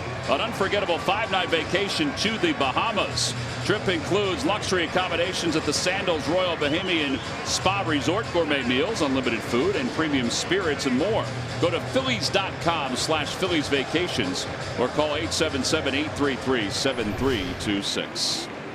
Aaron Nola cannot win or lose this ball game. 1 hit over 6 2/3. It's a star in the making right there. 100% effort every time he goes out there. Knows how to pitch. He'll battle you tooth and nail.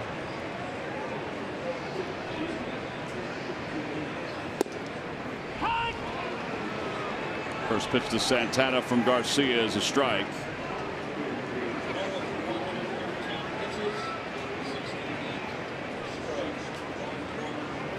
The 113 pitches ties his career high. And it's 1-1. I think, John, what you were saying too, you don't want to see the Phillies lose this game, but if you're the manager, you're thinking in the 7th or 8th inning, his pitch count's way too high for him to, I think it was going to be too high for him to finish the game anyway. Foul ball, 1-2. We'll never know. No. It would have been interesting to get to that point. You know, you get 125, 120 in that range. That's a tough decision for manager. You know, you get in the 8th or 9th there. You come out for the 9th, and he's got 120 and a no-hitter. I think if you asked Aaron was going to try to convince him that everything is great and he feels fresh and couldn't feel better. Swing and a miss. He went after one out of the strike zone. 5 strikeouts for Garcia, who's only allowed the 1 run and 3 hits through 6 1/3.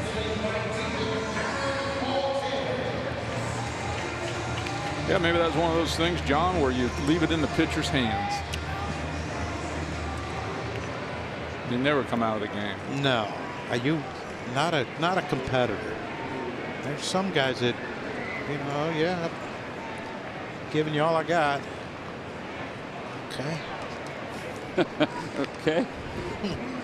Altair takes strike one. You know, this is, again, you know, we talked about it briefly last inning, but, you know, you got to give a lot of credit to Jaime Garcia for keeping this Phillies offense only one run. You know who else we can give some credit to? Jorge Alfaro. Yeah, he was a little frustrated in the dugout in between innings because I'm sure he takes it seriously too.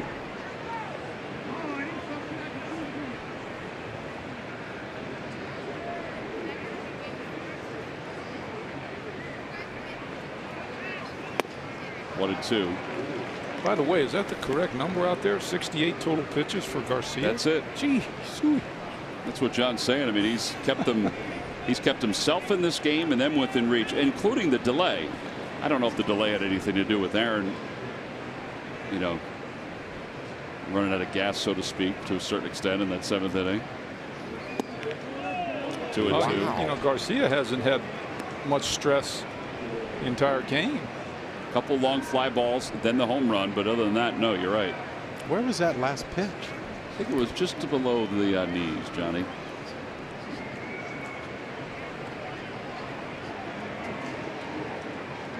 Well, make them pay. Ground ball to third. That didn't quite making them pay. 5-3 on the put out for the second out. 8 in a row retired by Garcia. You think of the guts that John Gibbons has. You know, Donaldson has struggled this year with his throwing. It's getting better, I guess. But you got a guy like Jaime Garcia. You know the Phillies are going to have predominantly righties in their lineup. He throws a lot of off-speed pitches, so you're going to get a lot of pulled ground balls. And he puts Russell Martin, his starting catcher, at shortstop. And hadn't got a ground ball yet. One. Did he? Yeah, I thought the only play he had was that pop up down there. The Alfaro ground ball. He got one in the 5th inning, a routine grounder right to him. Flawless, though, Michael. Oh, he's got another. And he can't get that one. That took a pretty good hop after it hit the ground for the second hit of the day for Franco. Now, here's the thing. Thing had a lot of top spin on him. That second bounce right there just flew past Russell Martin. Oh, you hit a home run, then you start hitting ground balls up the middle. Well, here's what you'd like to see too. You'd love to see either Kingery get on base and Alfaro drive him in, or Kingery hit the gapper or a homer to drive and run so he can keep Sir Anthony in the game. That's a good point. Well, to score Franco, you're going to have to go in the gap. How about over the Xfinity sign out there in left center? How sweet it would be. He bunts toward third. Garcia has it. No play. Second hit for Kingery. A bunt single.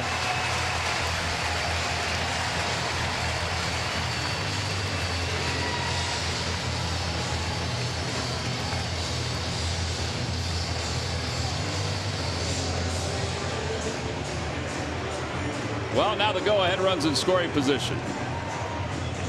Okay. And Alfaro's coming up.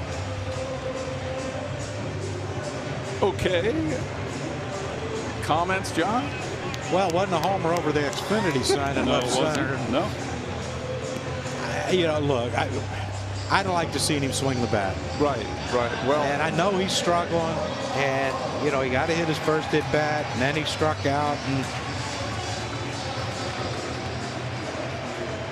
well, if I'm manager, he's got to come into my office after the game and say, appreciate the hustle and everything, but that's not a good play. You're too good of a hitter. You can hit the ball in the gap, out of the ballpark. There's 2 outs. You're facing the left-handed pitcher. You need to swing the bat.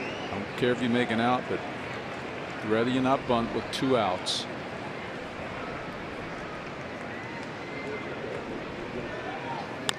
Little dribbler to the right, and Garcia's got it. He tags out Alfaro, and the inning is over. 1 unassisted, no runs, 2 hits, And 2 men left. We'll go to the 8th inning with the Blue Jays and the Phillies tied up at 1.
Delbow Honda dealer, or visit DelbowHondaDealers.com and buy Geico. 15 minutes could save you 15% or more on car insurance. Well, we go to the top of the 8th inning. Sir Anthony Dominguez will continue. Dominguez got the last out in the 7th inning. This is a 1-1 game, and he will face Maley, the pitcher's spot. There is bullpen action for the Blue Jays at the top of the order. Aaron Nola went 6 2/3 today, allowed 1 hit. That was the last batter that he had faced. That is the longest he has gone with a no-hitter. Joe Biagini is warming up in the bullpen for the Blue Jays. Prior to this, the longest he had gone without allowing a hit.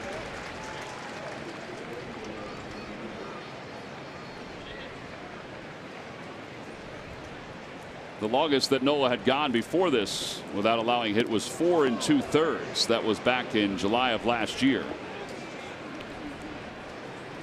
He's went over into the radio booth to stir the pot a little bit with Larry Anderson. Oh no. Scott was begging us to please leave. He was going to lock the door, wasn't he? He said, please leave. I don't need this right now. Oh. 1 ball and 1 strike to Maley, who's 0 for 2. And it's 1-2. 97 miles an hour. With some movement. Yes, sir. He got a little cut going, too. Got him. Foul tip. 11 strikeouts today for Phillies pitching. I hope no one's told him that it's really not this easy. I know he struggled the other day when he gave up his hit. But I watch his ball cut, though. Like, that's 97 with cut.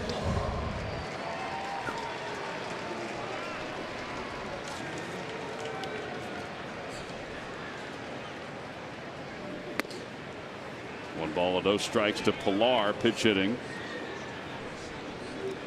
Carl's giving us a note now. Nola's no-hit bid is the 24th no-hit bid as that ball's up toward the middle, off Dominguez, picked up by Hernandez, and not in time.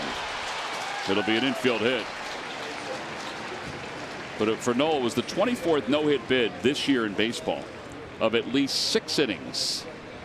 24th no-hit bid of at least 6 innings. How many of those lasted? We had the one combined, right? The Dodgers, and then the A's. The A's had one, and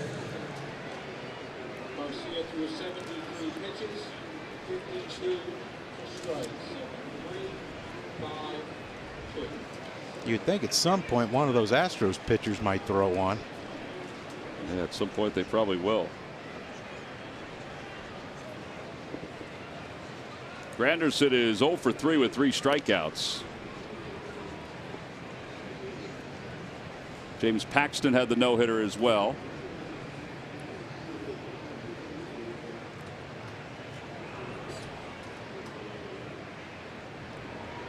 So yeah, the combined no-hitter, the A's no-hitter, and then Paxton's no-hitter.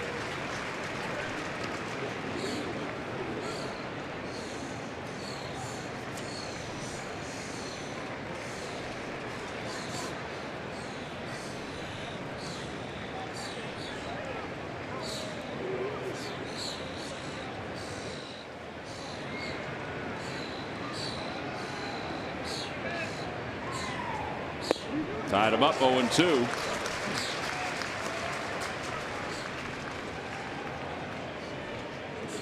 You ever got a chance to talk with Curtis Granderson? I had Curtis when I coached in the World Baseball Classic. I guess that was 2 back when Davey Johnson managed, not the last one. I guess maybe it was 3 World Baseball Classic back. But yeah, wonderful young man. Got to find a person in this game. It really is. He has done so much for the community too, wherever it is, wherever he's from, where he went to college, or whatever city he's played in.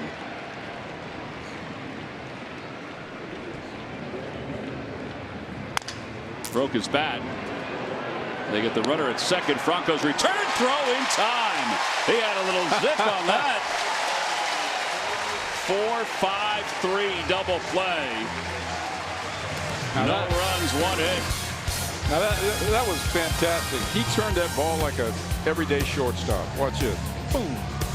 I don't think he got the bag, but on to the bottom of the 8th.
And then the Yankees come to town on Monday, June 25th.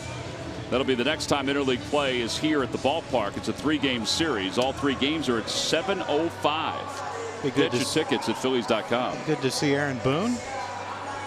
His team's playing quite well right now. Yeah, it's a pretty good team. Joe Biagini is going to take over on the mounds. Out in center field, Kevin Pillar stays in the ball game.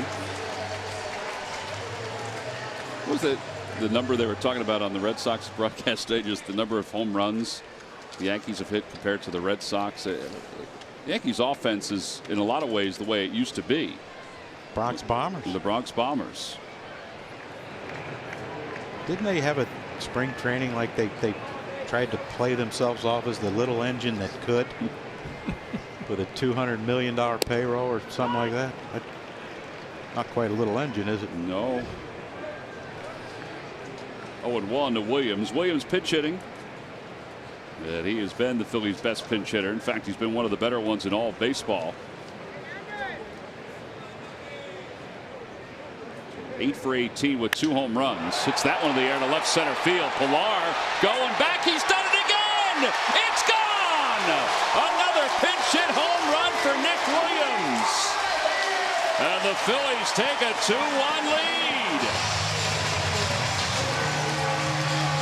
I just love the way he uses the straightaway part of the ballpark. Look how far that ball went. How high it went. Boy, that's perfect. That is perfect, John. Well, 3/4 out on the end of the plate. Beautiful swing. Now that, my friends, was a bit of an uppercut. Yes, very much so. Well, he is. I know he doesn't want to be a pitch hitter at such a young age, but he's turned into a really good one. Cesar hits one out to center field. And Pilar makes the catch for the first out. So Williams now 9 for 19 with 3 pinch hit home runs. That's way up there in the seats. That's a shot. That didn't land in the flower garden.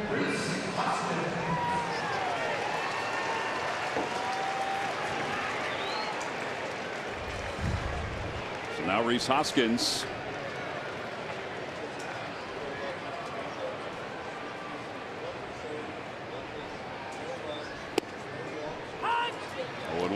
I was going to call it go-ahead homer by Rhys this inning, but that means it was on your mind, the home run. Home run was on my mind.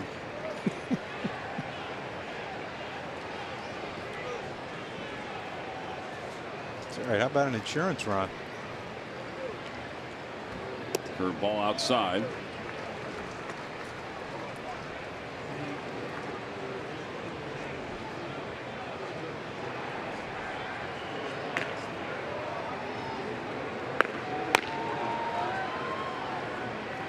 Luis Garcia warming up for the bullpen. 1-2 to Hoskins.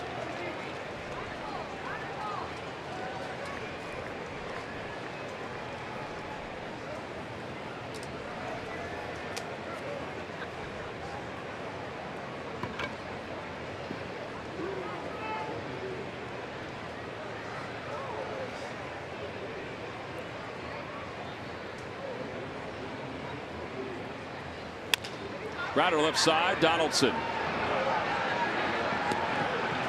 And there are 2 outs.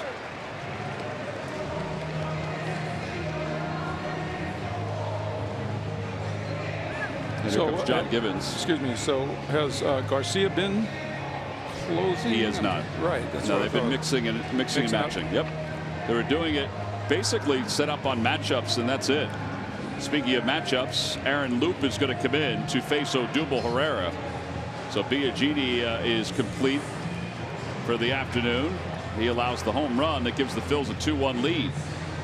2 outs here at the bottom of the 8th. We'll be back after this.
Well, pinch hitter of the year so far in the National League is Nick Williams, and I tell you, that was a long one and a well-needed one. That, you know, the Braves lost to Boston today, and they're tied for first. They need to win this game. They got an unbelievable starting pitching performance. Great bullpen work from so far from Sir Anthony Dominguez, and they need this win badly. Well, here's Odubel with 2 outs to bat against Aaron Loup, who is in his 24th ball game. An ERA just over 3.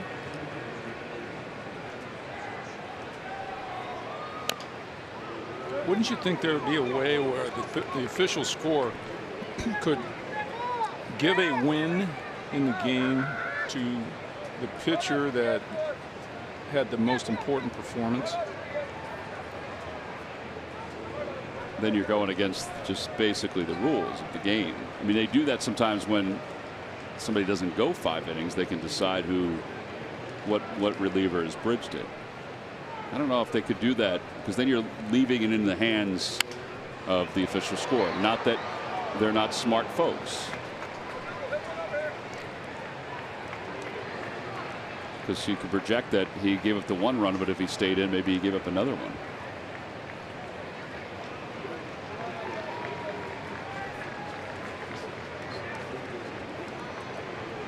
Just saying. I know what you're saying. I don't know if I have a clear answer for you, except for those are the rules. Here's the 0-2 pitch. So at this point, Sir Anthony's in line for the win. Correct. And he gave up the same amount of hits as Nola did. You might want to send him out. He's starting to give up hits. Granted, it was an infield hit, right, but a hit nonetheless, and looks like he's starting to struggle. Now, he did get a double play to only face 4 hitters, but still. Just saying. The 98 cut ain't working no more.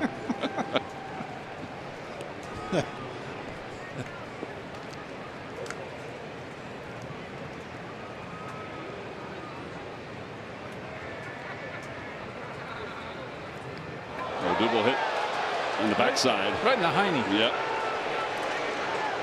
I think if there's one spot to pick, that would be it. For most of us. Santana's coming up. Let's check in with Greg Murphy. Murph. All right, thank you very much, guys. Well, did you ever wonder what the bullpen is doing early in the game when they're not really getting ready to pitch yet? Well, yesterday, a funny moment in the Blue Jays bullpen. John Axford, one of their relievers, tweeted this after the game. He said, "Hey, dear couple that clearly broke up while standing near our bullpen in the 5th inning today. Lovely entertainment for a few, but we hope you're okay. Feel free to come back tomorrow and discuss with us. We can provide the third-party point of view. Love the Jays bullpen."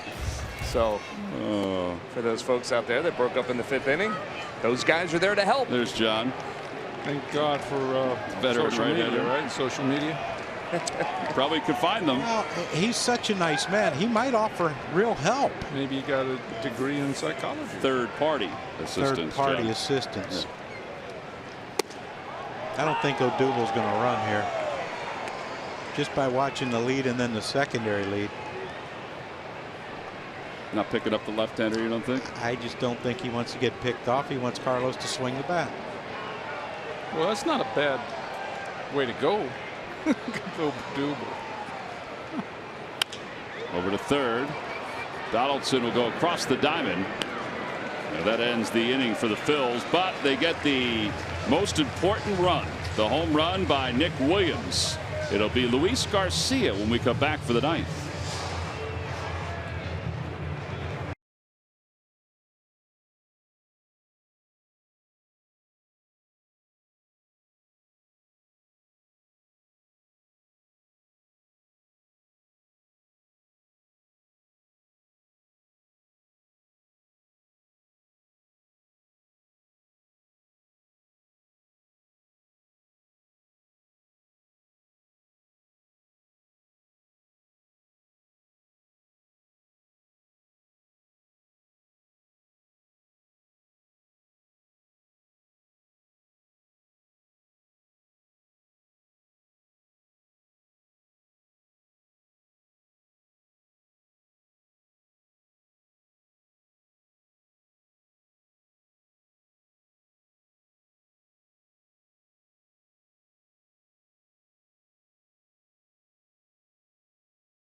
MLB.tv. Your subscription includes MLB At Bat Premium, allowing you to watch live baseball on your favorite supported devices.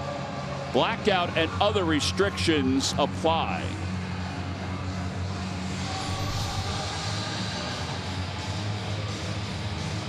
Phillies up 2-1 as we go to the top of the 9th inning. And Luis Garcia will take over. Garcia 3.20 earned run average. And we'll see how they play this because Hector continues to throw in the bullpen. I mean, Garcia could pitch the whole 9th, but they could go to Hector at some point. I think the Blue Jays hitters are going to probably dictate this inning for Gabe. If none of them get on, why take him out? But we have seen that before, haven't we? Yes, we have. Luis had 2 saves last year for the Phils. He has 4 saves in his career in 13 opportunities. Not all of them have come in the 9th inning. 1 ball, no strikes to Donaldson, who is 0 for 2. He walked his first time up.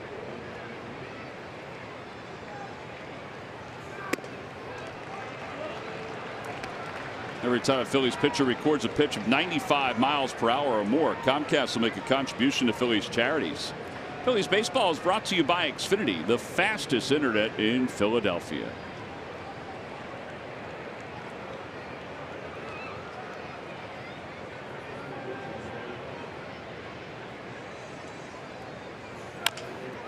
Up the third base line. That's going to be a tough play. Donaldson will be aboard. An infield hit.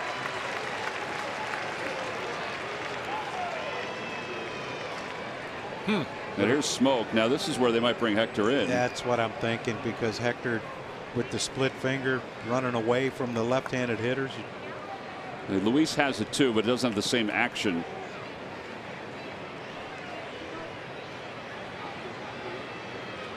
Nope. No, he's going to keep him in.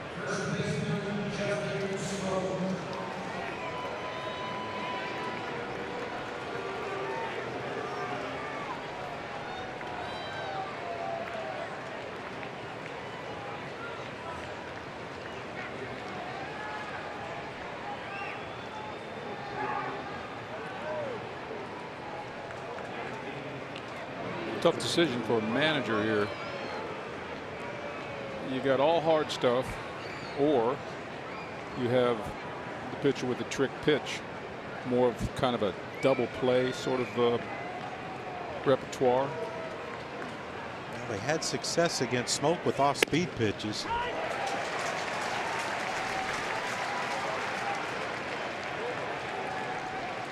Of course, that's Aaron Nola's off-speed pitches, which pretty darn good.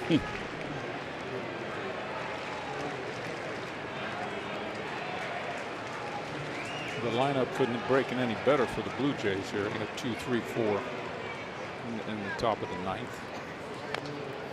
Well, Tapper at its 0-2. So there's the split from Luis. That's 88. It's kind of the same speed as Hector's. His looks harder, doesn't it? The way the action is at it.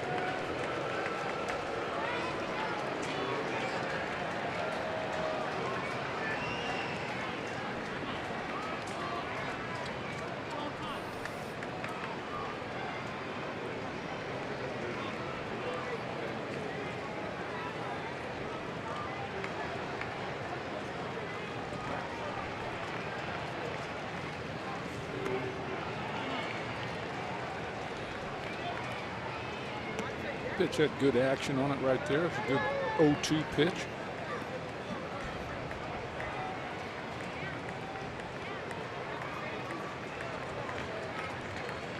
Need a nice ground ball right to Franco right now. Take it himself.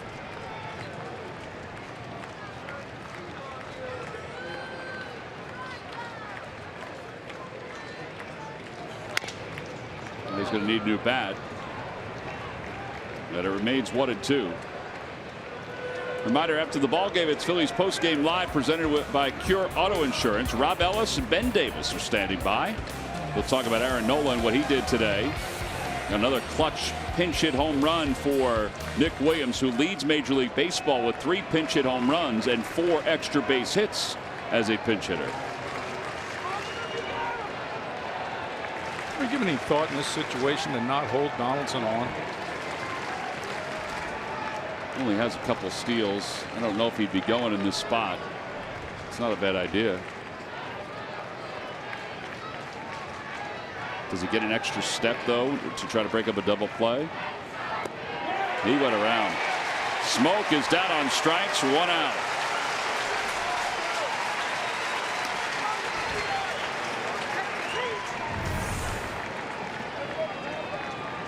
Look at that thing go down. That was a fork ball, spinning like a knuckleball.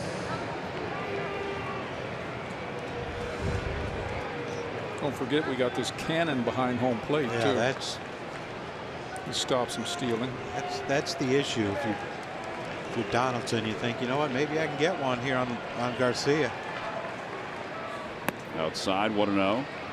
Got a howitzer behind home plate. And accurate. That's the thing, too. It's one thing to be able to have a strong arm, but how accurate he is. That run you just saw in the bottom of the 8th inning was provided by that young man right there. A home run off the bench. First Philly with 3 pinch hit home runs in the season since Matt Stairs did it. Ground ball to third. That might be 2. There's 1 and 2, and the Phillies are in first place in the National League East thanks to a 2-1 victory today over the Toronto Blue Jays. Nick Williams, the final hero of the day. The Phillies leapfrog over the Atlanta Braves. They now have 29 wins. And here we are, Memorial Day weekend 2018. And for the first time in a long time, the Phillies sit in first place in the National League East. First time since 2011, guys. It's a good ball game. Well pitched, obviously, by both starters. A couple of